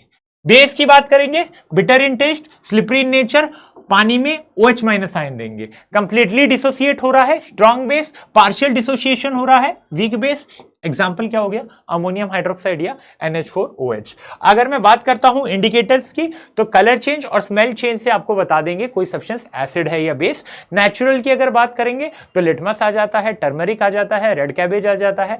सिंथेटिक की अगर बात करेंगे तो मिथाइल ऑरेंज आ जाता है और फिनोफ्थलीन आ जाता है। ऑल्फैक्टरी इंडिकेटर्स जो स्मेल चेंज करके बता रहे हैं, जिसमें वेनिला एसेंस और अनियन आ जाता है। इसके बाद अगर एसिड बेस के रिएक्शन की बात करें, चाहे एसिड हो बेस हो, मेटल के साथ रिएक्ट करता है, सॉल्ट और हाइड्रोजन गैस बनता है। एसिड और मेटल कार्बोनेट या फिर मेटल हाइड्रोजन कार्बोनेट की बात की जाए तो सॉल्ट, CO2 और H2O। H2 पॉप साउंड के साथ बर्न होगा, CO2 लाइम वाटर को मिल्की करेगा। देन एसिड बेस का reaction, neutralisation reaction, salt and water. Acid और metallic oxide basic in nature है, यानी कि एसिड बेस का reaction, salt and water. Base का मेटल के साथ ऑलरेडी देख लिया है, नॉन मेटलिक ऑक्साइड का बेस के साथ, यानी कि non metallic oxide acidic in nature, again acid base, क्या मिलेगा, सॉल्ट एंड वाटर मिलेगा। चलिए पीएच की बात करेंगे। 7 से कम है एसिडिक, 7 है न्यूट्रल, 7 से ज्यादा है बेसिक। एसिडिक है तो H प्लस आयन बढ़ रहा होगा, बेसिक है तो OH माइनस आयन का कंसेंट्रेशन बढ़ रहा होगा। तो पीएच अगर किसी का एसिडिक कैरेक्टर बहुत ज्यादा है यानी कि H प्लस आयन बहुत ज्यादा है, बेसिक कैरेक्टर बहुत ज्यादा है तो OH माइनस आयन बहुत ज्यादा है। वाटर का रोल क्या आता है भाई? वाटर का रोल आता है आयन में डिसोशिएट करने के लिए।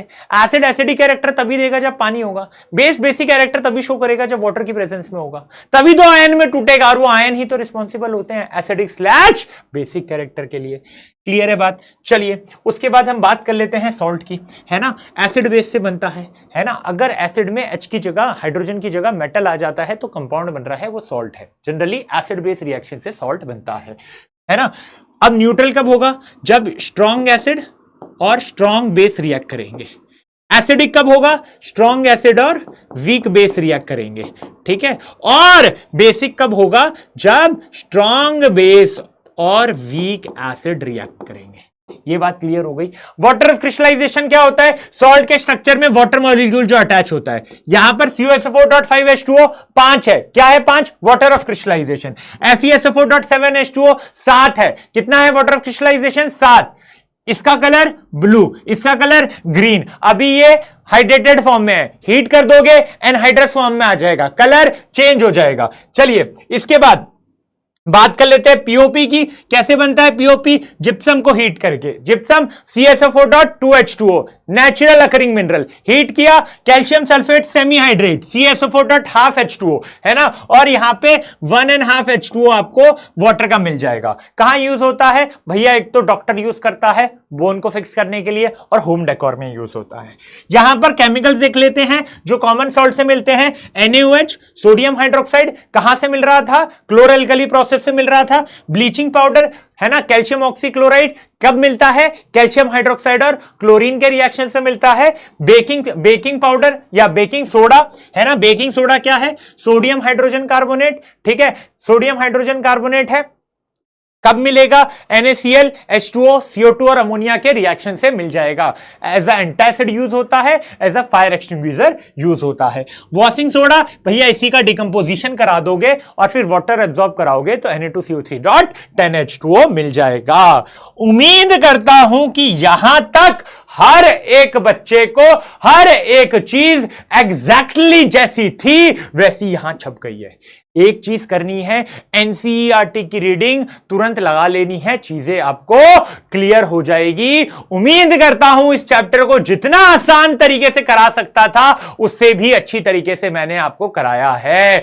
अगर आपको ये चैप्टर पसंद आया है, समझ आया है, तो एक बार कमेंट सेक्शन में बता दीजिएगा, है ना। कमेंट सेक्शन में बता दीजिएगा कि क्लियर हुआ है या नहीं हुआ है। और अंत में बस इतना ही बोलूंगा, भाई एनसीईआरटी पढ़ो, इंटेक्स्ट बैक एक्सरसाइज सॉल्व करो, बहुत इंपॉर्टेंट है, बहुत ही ज्यादा इंपॉर्टेंट है, ठीक है। चलिए मिलते हैं नेक्स्ट लेक्चर में, तब तक के लिए keep learning, keep growing, tata bye bye.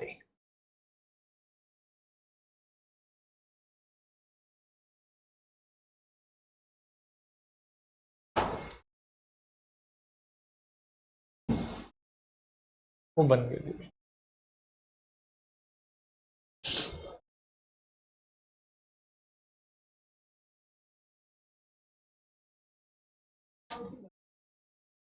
कौन सा था? यही था क्या? हाँ।